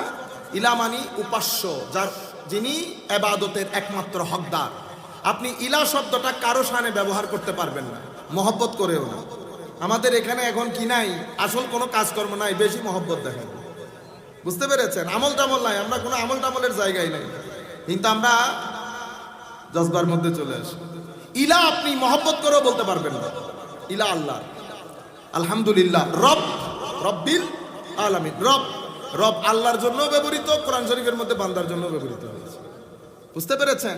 কিন্তু বান্দার জন্য ব্যবহৃত হলে এটা অন্য অর্থে ব্যবহৃত হয়, মেটাফোর, রূপক অর্থে ব্যবহৃত হয়। তবে রব দুইজনের জন্য ব্যবহৃত হয়। আপনি মারামারি করতে পারবেন এখন, বলতে পারবেন যে এটা তো শুধু আল্লাহর জন্য, না না না। আচ্ছা, রব্বিল আলামিন। আর রহমান, এটা শুধু আল্লাহর। রহিম, আল্লাহরও বান্দারও। আমার নবীকে আল্লাহ রহিম বলেছেন না? ঠিক আছে। মালিক, মালিক ইয়াউমিদ্দিন, মালিক, মালিক আল্লাহ মালিক। আমরাও বলি না এই দোকানের মালিককে? তো কখনো এখানে ঝগড়া করতে আসছিলেন? আসেন নাই তো। এটা আল্লাহর শানও ব্যবহৃত হয় বান্দার জন্য। এগুলাকে বলে জয়নিং অ্যাট্রিবিউট, যেগুলো আল্লাহর জন্য ব্যবহৃত হয়, বান্দার জন্য ব্যবহৃত হয়। তবে অর্থের দিক থেকে তো অবশ্যই ফারাক আছে। সবকিছুর অরিজিনাল মালিক তো আল্লাহ, আমরা সবাই মেটাফোর, রূপক ভাবে। এতটুকুন তো বুঝতে পেরেছেন? আল্লাহ হচ্ছেন আলিম, হাফিজ, রক্ষণাবেক্ষণকারী এবং সর্বজ্ঞাত। হযরত ইউসুফ আলাইহিস সালাম যখন নিজেকে মিশরের রাজদরবারে প্রেজেন্ট করলেন, কিসের? অর্থমন্ত্রীর পোস্টটা দেওয়ার জন্য, মানে ইলেকশন কমিশনের কাছে গিয়ে যখন নিজেকে তুলে ধরলেন নমিনেশন নেওয়ার জন্য, ওখান তো আর নমিনেশনের বিষয় ছিল না, সরাসরি সিলেকশন, সরাসরি সিলেকশন। তো উনি কি বলেছেন? ইন্নি, আমি হাফিজো আলিমো, আমি হাফিজো আলিমো, মানে আমি, অর্থাৎ আমি অর্থনীতি বুঝি। কেমন বুঝি? এমন বুঝা বুঝি আমার চেয়ে ভালো অর্থনীতি বুঝে এমন কেউ আর নাই। হাফিজ, অর্থনীতি যেমন বুঝি, অর্থের কদরও বুঝি। 1 টাকা ইদার উদার হবে না। বুঝতে পেরেছেন? অর্থনীতি এক তো প্রোডাকশন করতে হয়, বন্টন করতে হয়, রক্ষণাবেক্ষণ করতে হয়। তিনটাই যেই ব্যক্তি আমিন, সেই ব্যক্তি আসল। কিন্তু আমাদের এখানে পাবেন। বুঝতে পেরেছেন? সেই কারণে উনি বলেছেন হাফিজুন আলিম। তাই মারামারি করতে পারবো না। আচ্ছা, এগুলো সব এক জায়গায় রাখলাম। আমি ওনাকে বলতেছি আল্লাহ, এগুলো সব এক জায়গায় রাখছি। আবু বকর সিদ্দিককে কি বলেন? কি বলি? আল্লাহ সিদ্দিক আকবর বলেন না? আবু বকর সিদ্দিক কি? সিদ্দিকে আকবর। তো সিদ্দিকে আকবর তো আল্লাহ। ওয়ামান আসদাকু মিনাল্লাহি কিলা, আল্লাহর চেয়ে বড় সত্যবাদী কে? তো আল্লাহ, আল্লাহ বলছেন আমার চেয়ে বড় সত্যবাদী নাই, আর আপনি বলছেন সিদ্দিকে আকবর হযরত আবু বকরকে রাদিয়াল্লাহু আনহু। তখন উনি আর আওয়াজ নাই। আমি বলছি দেখেন, উনি তবু আমাদের এটা খাসলত, আমাদের স্বভাব। বাংলাদেশ, ইন্ডিয়া, পাকিস্তানে আমরা সবাই খুব রাজনীতি বুঝি, তো আমরা সহজে পরাজয় বরণ করতে চাই না, সত্যকে মেনে নিতে চাই না। তবু আমি মুখ বাইরে। যেমন আপনি যদি এখানে গাড়ি রেখে রাস্তা ক্রস করে ফেলেন, ফর এক্সাম্পল ব্লক করে ফেলছেন, আপনি যদি ড্রাইভারকে এসে বলেন যে এখানে গাড়ি রেখে রাস্তাটা ব্লক করে দিচ্ছেন, এটা কাজ ভালো করছেন, উনি কখনো আপনাকে বলবেন না ভাই আমি দুঃখিত, আসলে আমি খেয়াল করি নাই, দুঃখিত ভাই। এটা কখনো আমরা বলবো না। আমি কি বলবো? যত পীরের মুরিদি হই না কেন, আমি কি বলবো? রোড কি আপনার? ট্যাক্স কি শুধু আপনি দেন? এটা হচ্ছে আমাদের সভ্যতা। আমি তরুণ প্রজন্মকে বলছি, আমাদের মুরব্বীরা কি করেছেন আমরা বাদ দিই। অন্তত এখান থেকে তো আমরা শুরু করতে পারি। এখান থেকে যদি শুরু না করি হবে কি? আমরা যন্ত্রণা ভোগ করতে হবে। আপনি রাস্তা ব্লক করছেন, তো 10-12 জন মানুষকে ডিস্টার্ব করেন নাই, তাদের নিঃশ্বাস পড়েছে, এটা জুলুম হয়েছে। কি হয়েছে? জুলুম। তো আপনি জুলুম ঘরে নিয়ে গেলে কি হবে? এগুলার আসর আপনার সন্তান সন্ততির উপর পড়বে, আপনার ঘরের স্ত্রীর উপর পড়বে, আপনার ভিতর থেকে ওই শান্তিগুলো আবার নষ্ট হয়ে যাবে। আমি আপনাকে বলছি, একটা জিনিস মাথায় রাখবেন, প্রত্যেক ক্রিয়ার একটা প্রতিক্রিয়া হবে। প্রত্যেক ক্রিয়ার একটা প্রতিক্রিয়া হবে। ক্রিয়া যদি জুলুম হয়, প্রতিক্রিয়া ভোগান্তি। প্রতিক্রিয়া, ক্রিয়া যদি প্রতারণা হয়, প্রতিক্রিয়া ভোগান্তি। আপনি ভোগান্তি বাদ দিয়ে এখান থেকে যেতে পারবেন না। আপনারা বুঝতে পেরেছেন? দরুদ পড়ি। সালাতুনিয়া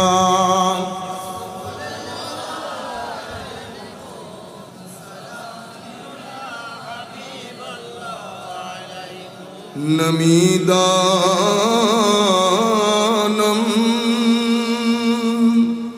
छे मंजिल बूद शब जाए के मनबूदम बाहर सो रक्स बिस्मिल शब जाए के मनबूदम सलातुनिया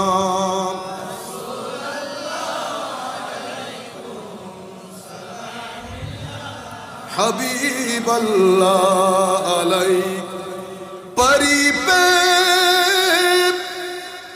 करनिगारे सरू कदे लाला रुख सारे सरापा आफते दिल बूद शब जाए के मनबूदम सलातुनिया रसूल अल्लाह अलैकुम सलामुनिया हबीब अल्लाह अलैकुम। সম্মানিত উপস্থিতি, সমস্ত কায়নাত মিলে হযরতে আবু বকরের নাম দিয়েছে সিদ্দিকে আকবর। সিদ্দিক উসমান গনি সিদ্দিক ছিলেন না? ফারুক আজম সিদ্দিক ছিলেন না?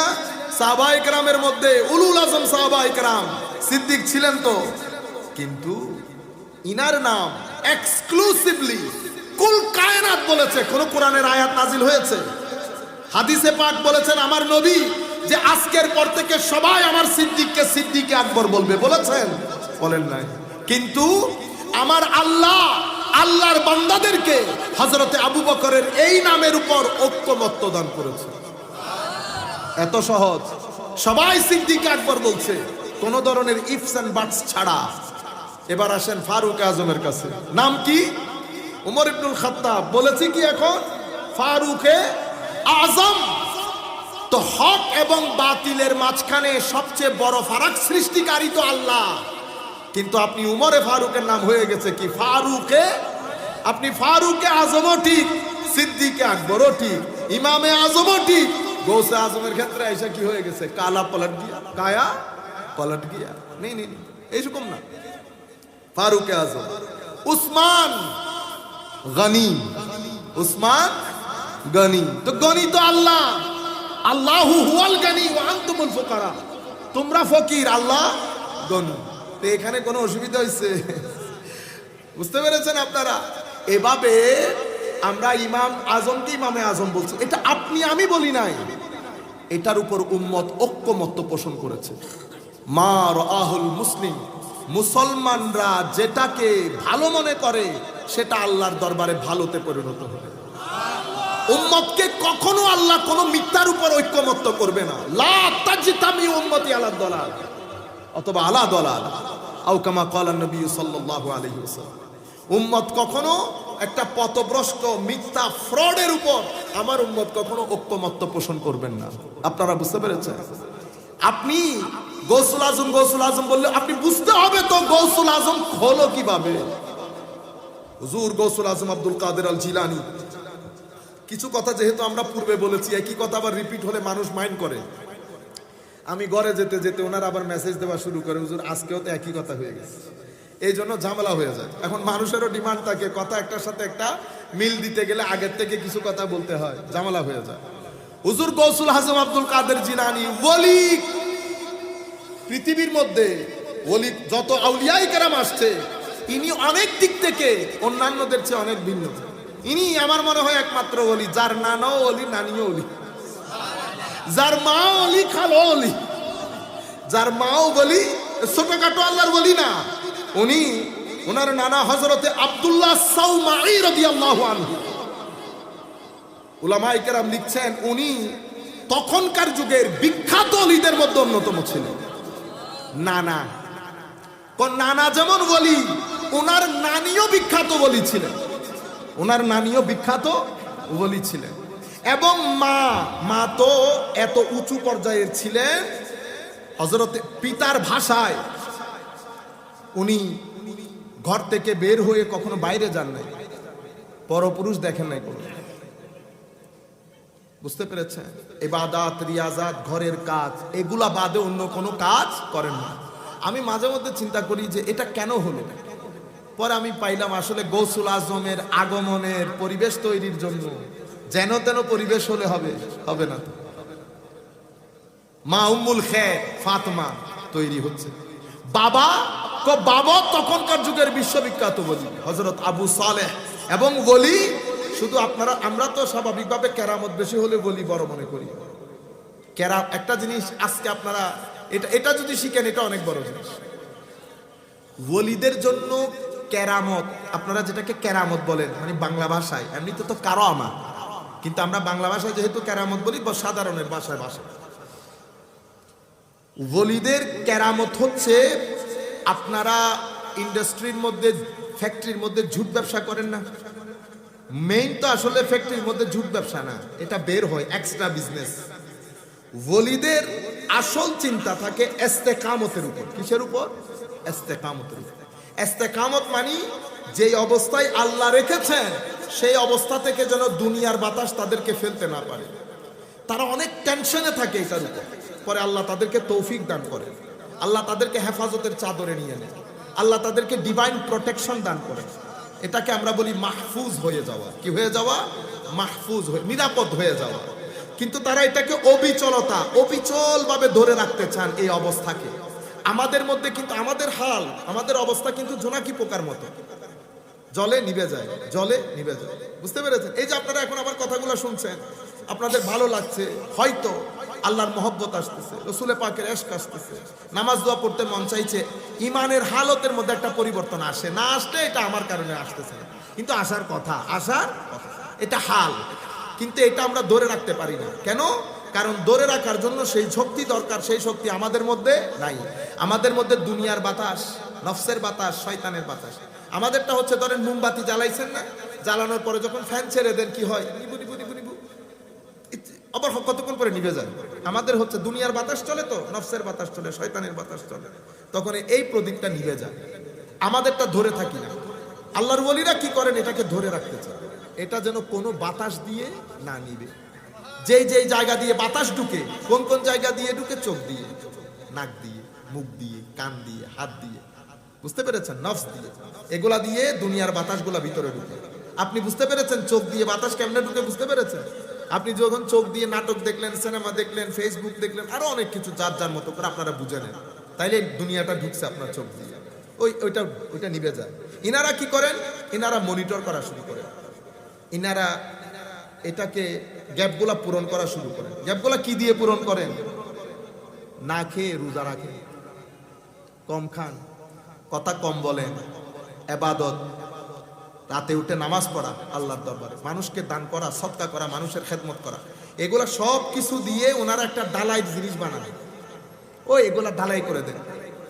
ঢালাই করে দিলে এটা কি হয়ে যায়? অবিচলতা, এটা নিবে না। এখন ওনারা চেষ্টা করেন এটাকে বাড়ানোর জন্য। বাড়াইতে কারোটা মোমের, কারোটা মেন্টল, কারোটা মার্কারি লাইট হয়ে যায়, কারোটা চন্দ্রের মতো হয়ে যায়। লাইট বাড়তে থাকে। তো আল্লাহর ওলিরা কারামত দেখাতে চান না। কারামত তো দেখান আপনাদের জন্য, যাতে আপনাদেরকে কি করে পারে? কনভিন্স করতে পারে। কিন্তু ওলিদের জন্য কারামত ওলিরা সেভাবে গোপন করেন যেভাবে আমাদের মা বোনরা তাদের প্রাইভেট জিনিসপত্র গোপন করে। আপনারা বুঝতে পেরেছেন? কিন্তু আমাদের কাছে কারামাতটা আমরা বলিও আমাদের কাছে অনেক বড়। কারামাতের মাধ্যমে মানুষকে কনভিন্স করা যায়। কিন্তু আউলিয়ায়ে কেরামের দৃষ্টিতে আল ইস্তেকামাতু ফাওকাল কারামা, ইস্তেকামত হচ্ছে কারামতের অনেক উপরের জিনিস। আপনারা বুঝতে পেরেছেন? তো আমি আবু সালেহ রাহমাতুল্লাহি আলাইহি কি পরিমাণ আমি এই দৃষ্টান্ত আল্লাহর ওলিদের জীবনে আর খুঁজে পাই না। এটা হুজুর গৌসুল আজমের আব্বা জানের শান। সব সময় রোজা রাখতেন। তো একদিন ইফতারের জন্য কিছু তো নাই, তো উনি হুজুর গৌসুল আজম যেই শহর থেকে উঠে এসেছেন, হায় হায়, শহর যেমন সুন্দর মনও তেমন সুন্দর, গিলান শহরে। আসলে কিন্তু হুজুর গৌসুল আজমের নাম আব্দুল কাদের আল গিলানি। ইরানের মধ্যে একটা শহর জিলানও আছে, কিন্তু উনি আসলে জিলানের না, উনি গিলানের। বেশিরভাগ আইমায়ে কেরামের কথা গিলান, কিন্তু আমাদের এখানে জিলান প্রসিদ্ধ হয়ে যাওয়ার কারণে আমরাও কি বলি? জিলান বলি। আমি এই কথাটা পরিষ্কার করে দিচ্ছি নির্দিষ্ট একটা কারণে। আমাদের এখানে এখন গুতাগুতির স্বভাব বেশি, কালকে উঠে একজনে বলবে কি, এ জানেনও না গিলান না জিলান। ভাই জানি, গিলানিও জানি, জিলানিও জানি, কিন্তু মানুষ যেটা বলতে অভ্যস্ত বাস আমরা সেটাই বলি। সম্মানিত উপস্থিতি, গিলান অনেক সুন্দর। গিলান হচ্ছে পাহাড়, নদী, লেক এবং গার্ডেন, বড় বড় ফলের গার্ডেন, অসম্ভব সুন্দর জায়গা। তো হুজুর গৌসুল আজমের আব্বা যান ওখানকার একটা নদীর পাশ দিয়ে হাঁটতেছিল, তো একটা আপেল, আপনারা জানেন ওই কারণ, আপনি ওই আপেল খেলেন, ওটা দিয়ে ইফতার করেছেন, কিন্তু ওই মাথার মধ্যে আসলাম এটা কেন করলাম। এটা হচ্ছে তাকওয়া, এটা হচ্ছে তাকওয়া মানুষকে এই পর্যায়ের সিরিয়াস করে ফেলে। কেন খাইলাম, কেন খাইলাম, কেন খাইলাম। এই যাইতে যাইতে যাইতে বাগানের মালিক ওই আব্দুল্লাহ সোমাইর ঘর পর্যন্ত পৌঁছেছে। উনি কোন পর্যায়ের তাকওয়া পরহেজগার মুখলেস ছিলেন, এই একটা এক্সাম্পল দিয়ে আপনি বুঝতে পারেন। আব্দুল্লাহ সোমাইকে বলেছেন আপনি আমাকে ক্ষমা করে দেন। আব্দুল্লাহ সোমাইও চিন্তা করলেন পাইছি পাইছি, কোনো ক্ষমা তো করা যাবে না। কেন? তো 8 বছর এখানে থাকতে হবে। কোন কোন বর্ণনার মধ্যে 1 মাসও এসেছে, কিন্তু আমাদের দৃষ্টিতে, আমরা যাদের কাছে পড়েছি তাদের দৃষ্টিতে 1 মাসটা হয় না, সৌবতের জন্য 1 মাস যথেষ্ট না। 8 বছর সৌবতে রেখেছেন, কাজ করার নাই। আসলে তো উনি সৌবতে রাখতে চাচ্ছেন, কারণ মেয়েকে বিয়ে দেবে, তো গৌসুল আজম আসতে হবে না। 8 বছর নিজের সৌবতে রেখে ঘষা মাজা করতে করতে আবু সালে জঙ্গিতে পরিণত করেছেন। তারপরে যেদিন চলে যাবেন, 8 বছর তো পূর্ণ হয়েছে, এবার কি আমি যেতে পারি? না, এবার যেতে পারো না, কাজ আরেকটা রয়ে গেছে, মেয়ে বিয়ে করতে হবে। বাকিটা আপনারা জানেন, সবসময় শোনেন, আমি ওখানে না যাই। বিয়ে হল, বিয়ে যার সাথে হয়েছে সুন্দরের দিক থেকে, আখলাকের দিক থেকে, জাহের বাতেনের দিক থেকে তখনকার যুগের মহিলাদের মধ্যে বেমেসাল ছিলেন। কারণ হুজুর গৌসুল আজমের নানিও যেহেতু আল্লাহর ওয়ালিয়া ছিলেন, মা, নানি, বাবা, সোহবত দেখেন নাই। ও ভাই, 4 টাকার একটা ব্যারেক, এই 5 পয়সার একটা চুম্বকের সাথে থাকতে থাকতে 3 দিন পরে চুম্বকে পরিণত হয়। হুজুর গৌসুল আজমের আম্মা জানের অবস্থা কি হবে? এরপরে এই ঘর থেকে হুজুর গৌসুল আজম আব্দুল কাদের জিলানীর জন্ম। এবং মানুষ ভালো হওয়ার জন্য 2টা জিনিস চায়, একটা হচ্ছে বংশধারা, রক্ত, আর একটা হচ্ছে ঘরের পরিবেশ। হুজুর গৌসুল আজমের রক্ত 2 দিক থেকে, হাসানি এবং হুসাইনি, নজিবুত তারাফাই, আলে বাইতে রাসূল। রক্তের মধ্যে বেলায়েত প্রবাহিত। শুধুমাত্র শরীরে বলি না, রক্তে মাংসে আল্লাহর ওলি। আপনারা বুঝতে পেরেছেন রক্তের পবিত্রতা। অতঃপর যেই ঘরের মধ্যে এসেছে সেই ঘরের মাহৌল, নানি, মা, বাবা, ঘরের অবস্থা, রাত, আমাদের রাত এক ধরনের, ওই ঘরগুলার রাত তো আরেক ধরনের ছিল। তো হুজুর গৌসুল আজম আল্লাহর ওলি 2 ধরনের হয়। এক ধরনের কে বলে সুফি, এক ধরনের কে বলে মুতাসাউফিফ। সুফি মানি যাকে আল্লাহ বেলায়েতের খামির দিয়ে বানিয়ে ওলি হিসেবে পাঠিয়েছে। আপনি আবার সেট করে উঠবেন, এটাও হয়। আমার ভাই, আপনার ভাই একটা মেডিকেলে পড়ে না? পড়ে তো। আমি জিজ্ঞেস করলাম আপনি জান না? হুজুর ওর ব্রেন বেশি ভালো। ও মা এক, বাবা এক, পরিবেশ এক। আপনার মা বাবা তো আর গরুর গোশত 2 ধরনের খাওয়ায় না, 1 ধরনের তো খাওয়াইছে। খাদ্য এক, পরিবেশ এক, মা বাবা এক, কিন্তু আপনি বলছেন ওর মেরিট অনেক ভালো। কেন? হুজুর আমি সারাদিন পড়ি, মুখস্থ করি না, ও তো পড়েও না, শুধু যাওয়ার সময় দেখে যায়। তো এটা আমি কি কয়টা গড গিফটেড। তো এটা যেমন গড গিফটেড, এটাও তেমন গড গিফটেড। এটা জেনেটিক, এটাও জেনেটিক। বুঝতে পেরেছেন? হ্যাঁ, কিছু ওলি এদেরকে বলে সুফি। এরা কষ্ট করতে হয় না, এদের খামির বানিয়ে আল্লাহ পাঠান, এরা এমনিতেই বলি। আর কিছু বলে মুতাসাউফিফ, আল্লাহু ইয়াজতাবি ইলাইহি মান ইয়াশা ওয়া ইয়াহদি ইলাইহি মান ইউনিব। কোরআনে পাকের মধ্যে আল্লাহ বলছেন আল্লাহু ইয়াজতাবি ইলাইহি মান ইয়াশা, যাকে ইচ্ছা আল্লাহ সিলেক্ট করে নেন। ওয়া ইয়াহদি ইলাইহি মান ইউনিব, আর যারা আল্লাহর দরবারে যেতে চান তাদেরকে আল্লাহ পছন্দ করলে তাদেরকেও টেনে নেন, তাদেরকেও টেনে নেন। আমরা যখন যাই আপনাদের কাছে, তো গেট হুজুর ঢুকে গেলে গেট বন্ধ করে দিই, গেট বন্ধ হয়ে গেছে। আবার আপনি গেটের মধ্যে একজনকে দাঁড় করাই দিচ্ছেন, কেন? তো দেখো মানুষ দেখলে 2-4 জন ঢুকাইছে, তা আপনি দেখে দেখে একজনকে টানিয়ে ঢুকাইতেছে। তো আল্লাহ কি করেন, কিছু ভিতরের আর কিছু বাইরে থেকে এমনি ভিতরে ঢুকায়। আল্লাহু ইয়াজতাবি ইলাইহি মান ইয়াশা ওয়া ইয়াহদি ইলাইহি মান ইউনিব। আর কিছু কষ্ট করে আল্লাহর ওলি। তো হুজুর গৌসুল আজম কষ্ট করে ওলি না, উনি এসেছেন ওলি হয়ে। যেভাবে মুজাদ্দিদ হয়ে আসেন, নবী এখানে এসে নবী হন না, নবী নবুয়ত নিয়েই আসেন। নবী তো আগ থেকেই নবী থাকেন, নবী এখানকার আবহাওয়া দিয়ে নবী হয় না, নবী তো ওখানকার আবহাওয়াই নবী। আপনারা বুঝতে পেরেছেন? সময় সাপেক্ষে হুজুর, আমি মাঝে মধ্যে আমার মাথা কাজ করে না। এই কিছুদিন আগে আমাদের এখানকার বড় জায়গা, বাংলাদেশের সর্বোচ্চ জায়গা, আল্লাহ পাকের মেহেরবানি আমরা এটার প্রপার জবাব দিয়েছি, এখনো পর্যন্ত কোনো রেসপন্স আসেনি। 40 বছরের পর বলে নবী। ঈসা আলাইহিস সালাম দুল্লার মধ্যে নবী, ইয়াহইয়া আলাইহিস সালাম শিশু অবস্থায় নবী, আর যিনি ইমামুল মুরসালিন উনি 40 বছর ওয়েট করছেন নবী হওয়ার জন্য। এটা তো আপনি কোরআন হাদিস দেখতে হয় না, আপনার ব্রেনকে জিজ্ঞেস করলেন। বুঝতে পেরেছেন? তো হুজুর গৌসুল আজম আব্দুল কাদের জিলানী রাদিয়াল্লাহু তাআলা আনহু এখন ওলি হয়ে তো এসেছে, ঘরের মধ্যে মাহৌল পেয়েছে। একটা হচ্ছে আল বিয়াতুস সালেহা, সুন্দর পরিবেশ। এই পরিবেশে কোনো গালাগালি নেই, তু মে নাই। এখানে আদব আছে, তাকওয়া আছে, ইখলাস আছে, এখানে হক আছে, সিদক আছে, ইবাদত আছে। আমিও যদি আমার সন্তানকে ভালো কিছু করতে চাই, মাদের জন্য প্রথম ফরজ হচ্ছে ঘরের মাহৌলটাকে সুন্দর করা। আপনি মাহৌলের মধ্যে যত সৌন্দর্য হবে, আপনি যেই কোনো ঘরের ড্রয়িং রুম দেখে বুঝতে পারবেন এই ঘরের মানসিকভাবে কতটুকু সুস্থ। এটা গরিব মিসকিনের জন্য না, আপনার ছোট্ট ঘর আর কি, ছোট্ট ঘর, আপনি এটাকে সুন্দর করে রাখবেন। আপনার ঘরের ভিতরে ঢুকলে আমি বুঝতে পারবো যে আপনি মানসিকভাবে কতটুকু সুস্থ। আল্লাহর ওলিদের ঘর, বুজুর্গানে দিনের ঘর, বড়দের ঘর এরকম হয়, এখানে কোনো গালিগালাজ হয় না। তো যখন একে তো রক্তের মধ্যে বেলায়ত, এবার মাহৌল থেকে বেলায়ত গ্রহণ, ঘরের মধ্যে সত্যবাদিতা, ন্যায় পরায়ণতা। হুজুর গৌসুল আজম যখন আস্তে আস্তে বেড়ে উঠলেন, তো ওখানে তো আর রাতের বেলায় তো আরো ওনারা জেগে উঠেন।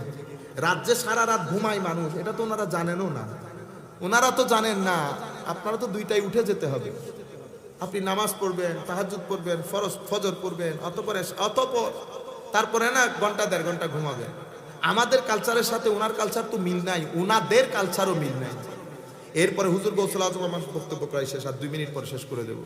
হুজুর গৌসুল আজম আব্দুল কাদের জিলানী রাদিয়াল্লাহু তাআলা আস্তে আস্তে যখন বড় হচ্ছেন, আজীব বিষয় হচ্ছে কি জানেন, উনি যেদিক দিয়ে যান পিছন থেকে কে যেন বলে, এই তোমরা সরো, আব্দুল কাদের যাচ্ছে, আল্লাহর ওলি যাচ্ছে, রাস্তা দিয়ে দাও। আজীব, আস্তে আস্তে বাড়তেছে। 18 বছর বয়স, একদিন হঠাৎ করে গরু নিয়ে, ওনার নানার যেহেতু ফলের কাজ ছিল, গরু নিয়ে কিছু একটা করতে চাইছে। গরু পিছন দিক থেকে ফিরে বলে, আব্দুল কাদের তোমাকে তো এই জন্য বানানো হয় না, এই জন্য তোমাকে পাঠানো হয় না। এটা শোনার পরে ভাব উনি মার কাছে আসছেন। আম্মা, মা তখন অনেক, হুজুর গৌসুল আজম এসছেন কিন্তু মা বাবার একেবারে অনেক বয়স্ক হওয়ার পরে। ওনার বাবার বয়স প্রায় 60 বছর যখন উনি জন্মগ্রহণ করেছেন। হুজুর গৌসুল আজম জন্মগ্রহণ করেছেন 470 হিজরিতে। 400, এগুলো মুখস্থ করবেন, জানবেন এগুলা, যাতে আপনি বুঝতে পারেন উনি আজকে আসেন নাই, কালকেও আসেন নাই। 470 হিজরিতে ইমাম গাজালি রহমতুল্লাহ আলাইহি 20 বছরের ছোট। ইমাম গাজালি 20 বছরের ছোট। হুজুর গৌসুল আজম আব্দুল কাদের জিলানী এসেছেন, বাবাদের বয়স তখন 60 বছর। তো উনি যখন 18 বছরের বয়স, ওনার মার বয়স হয়ে গেছে প্রায় 70 বছর। 70 বছর বয়সে মার কাছে এসে বলতেছেন, আম্মা আমি মাদ্রাসা নিজামিয়া বাগদাদ চলে যাব। কেন আম্মা? আমি রাস্তা দিয়ে হাঁটলে কেউ একজন আমার পিছন থেকে বলে, এই সরে যাও, আল্লাহর ওলি যাচ্ছে। আল্লাহর প্রটোকল দেখেন ওলিদেরকে, আল্লাহ দেন ডিভাইন প্রটোকল, আর আপনি বলতেছেন যাওয়া লাগবে না।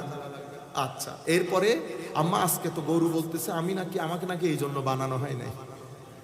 এটা বলার পরে মাও বুঝেছেন, মাও তো দেখতেছেন ছেলে কি হতে যাচ্ছে। হুজুর গৌসুল আজম আব্দুল কাদের জিলানীকে মা বলতেছেন, ঠিক আছে বাগদাদ চলে যাও। 600 প্রায় 49 কিলোমিটার এরকম বা একটু উপর নিচ হবে, ক্রস করে উনি বাগদাদ পৌঁছালেন। 40 দিরহাম। মা আপনারা জানেন, ওই যে সত্য কথা বলেছে, সত্যবাদিতা। এজন্য তরিকায়ে কাদেরিয়ার, কাদেরি তরিকতের রুকন কি জিনিস? রুকন। রুকন মানে হচ্ছে মূল 3টা। একটা হচ্ছে সিদক, একটা হক, একটা আদল।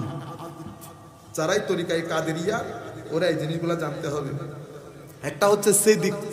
সিদক মানে ভিতরে বাইরে সত্যবাদী হওয়া। ভিতরে বাইরে, শুধু আমি মুখে সত্যবাদী না, মুখে সত্যবাদী, কর্মে সত্যবাদী, চোখে সত্যবাদী, কানে সত্যবাদী, সর্বান্তকরণে যখন সত্যবাদী হয় তখন বলা হয় এটার উপর আমার নবী যে সাদেকুল আমিন ছিলেন, এটা আমার নবীর সাদেকুল আমিনের প্রপার গাইড এবং ফুয়ুজাতে দন্য হয়েছে। বুঝতে পেরেছেন? এই নজির আপনি কোন তরিকতের মধ্যে দেখবেন না। এটা তরিকায় কাদেরিয়ার মধ্যে হুজুর গৌসুল আজম, এটা হচ্ছে তরিকায় কাদেরিয়ার বিশেষত্ব। হক, হক মানে আপনার সামগ্রিক জীবনে শুধু মাওলাই করিম বাদে বাকি সব আলো নিভে যাওয়া। আমি দুনিয়াতে থাকবো, হক শুধু আল্লাহ। বুঝতে পেরেছেন? আদল, আদল মানি আপনার জীবনে ব্যালেন্স থাকা, নিজের সাথে, মানুষের সাথে, আল্লাহর সাথে। নিজের সাথে ব্যালেন্স, এমন কোনো কাজ করব না যেটার মাধ্যমে আমার জীবনে অশান্তি আসে।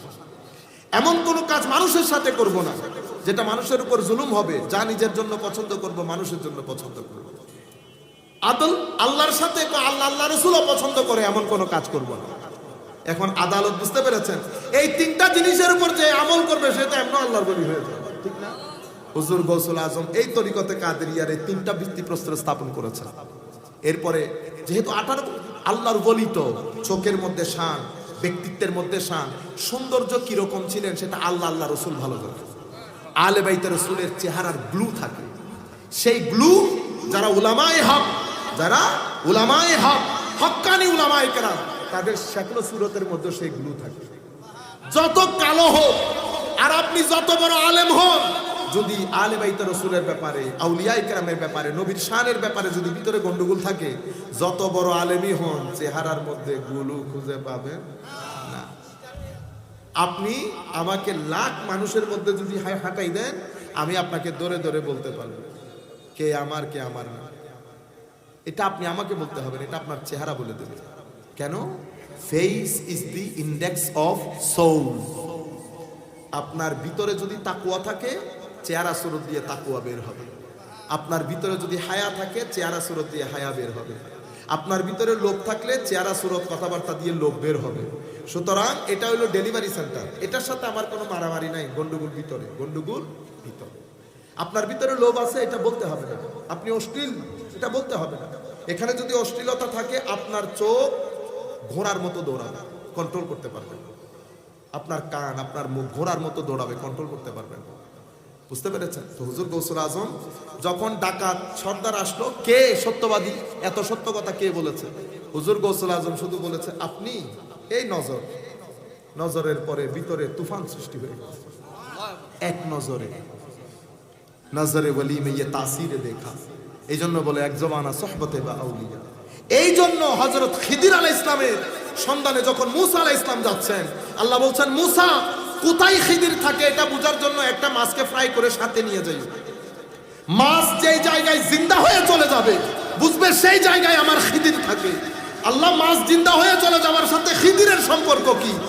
খিদিররা যেই জায়গায় থাকে সেই জায়গার মুর্দা কলবগুলা জিন্দা হয়ে যাবে। সেই জায়গার মুর্দা কলবগুলা জিন্দা হয়ে যাবে। আপনারা বুঝতে পেরেছেন? এখন হুজুর গৌসুল আজম যখন দৃষ্টি দিয়েছে, তখন উনি তার উনার মধ্যে না। ইত্তাকু মিন ফিরাসাতিল মুমিন ফাইন্নাহু ইয়ানজুরু বিনুরিল্লাহি আযজা ওয়া জাল। মুমিনের দৃষ্টি থেকে বেঁচে থাকো, কারণ তারা যখন দৃষ্টি দেয় নূরে খুদাবন্দির মাধ্যমে দৃষ্টি দেয়। যার দিকে দৃষ্টি দিয়েছে সিনা বিদীর্ণ করে পিছন দিক থেকে নিয়ে গেছে। বুঝতে পেরেছেন? হুজুর গৌসুল আজম বাগদাদ পৌঁছালো। মা প্রথম কি কাজ? মা যে 40 দিরহাম দিয়েছে সেটা প্রথমে মানুষকে দিয়ে দিয়েছে। এটা আমি বুঝি না, আউলিয়া ইকরামের মধ্যে এটা খাস একটা শান, সিমিলারিটি, কমনালিটি সমস্ত ওলির মধ্যে দেখলাম। পকেটে টাকা আসছে, মানুষকে দিয়ে দেওয়া। এই জায়গায় আলেম আর ওলির মধ্যে পার্থক্য। আলেম রেখে দিতে চায়, আমি তো আর আলেম না, আমরা তো সাধারণ ছাত্র, আমরাও রেখে দিতে চাই। আর আল্লাহর ওলিরা দিয়ে দেওয়ার টেন্ডেন্সি যদি আপনি দেখতে চান, আপনি ওলিদের মধ্যে দেখতে হবে, আমার মধ্যে পাবেন না। আমার নবীর রাতের ইবাদতের অবস্থা যদি দেখতে চান, ওলির মধ্যে দেখতে হবে, আমার মধ্যে পাবেন না। বুঝতে পেরেছেন? আমার নবীর হায়া, ভদ্রতা, এটা যদি দেখতে চান, আমার মধ্যে পাবেন না, এটা আল্লাহর ওলির মধ্যে পাবেন। হুজুর গৌসুল আজম আব্দুল কাদের জিলানী সমস্ত ওলিরা দেখলাম দিয়ে দেওয়া, দিয়ে দেওয়া। আমি এই কিছুদিন আগে আমাকে ওনার একেবারে খাস মানুষ, ওনার অনেক বয়স হয়ে গেছে, চট্টগ্রামের আব্দুল বারী শাহ রহমতুল্লাহ আলাইহি, হুজুর বন্দরে, কোন আমাদের চট্টগ্রাম বন্দরে কি একটা অনুষ্ঠান ছিল, ওখানে 1 লক্ষ টাকা দিয়েছে, অনেক আগের কথা। তো উনি আসতেছেন ওই ওনার মুরিদের মসজিদ, তো ওখানে গিয়ে সবাই তো চিল্লানি পড়ে গেছে, হুজুর আসছে। তো সেক্রেটারিকে বলতেছে, সভাপতি কই? সভাপতি বন্দরে টাকা খুঁজে। ধরো তোমাদের মসজিদের টাকা না, চেকও করে না ওখানে কয় টাকা আছে। আজকে থেকে 30, 35, 40 বছর আগের 1 লাখ টাকা মানে বুঝেন, সে 1 লাখ টাকা আজকে 40 লক্ষ টাকা আপনি স্বর্ণতে হিসাব করলে বুঝতে পারবেন। Very simple.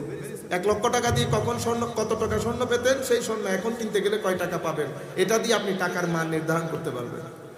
আচ্ছা, উনি বলতেছেন আরেকদিন 2 পকেটের মধ্যে না হলেও 4-5 লাখ টাকা হবে, ঘরের মধ্যে বসা, যেই আসতেছে এমনি এমনি দিতে দিতে, আর টাকা যেগুলো রয়ে গেছে মিসকিন ফান্ড, মাদ্রাসা ফান্ড, আর আরেকজন কাকে দিছে, পকেট আর টাকা নেই। 2 মিনিট পরে খাদেম এসে বলতেছে, হুজুর আপনাকে তো সুগারের জন্য একটা ইনজেকশন দেয়, এটা কি বলে ভুলে গেছে, ইনসুলিন। হুজুর ইনসুলিন, ইনসুলিন তো শেষ। হ্যাঁ শেষ, তুমি এতক্ষণ বলো নাই কেন, আমার পকেটে তো টাকা নাই। এটা বলার, ওইটা বলতে বলতে আমি ঢুকছি ঘরের ভিতরে।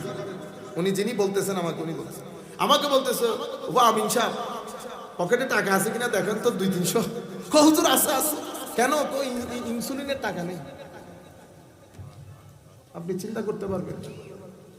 আরে উনি আমাকে বলতেছে, ও জিয়াউল হক রহমতুল্লাহি আলাইহি, আপনারা তো কেউ বন্ড বলেন, কেউ হ্যাঁ, আপনি বহুত একদম সুফি দরবেশ, 47 বছর বাংলাদেশে দ্বীনের তাবলীগ করতেছেন, কয়জন মানুষকে মুসলমান করেছেন? ঘৃণা প্রচার করা যায়।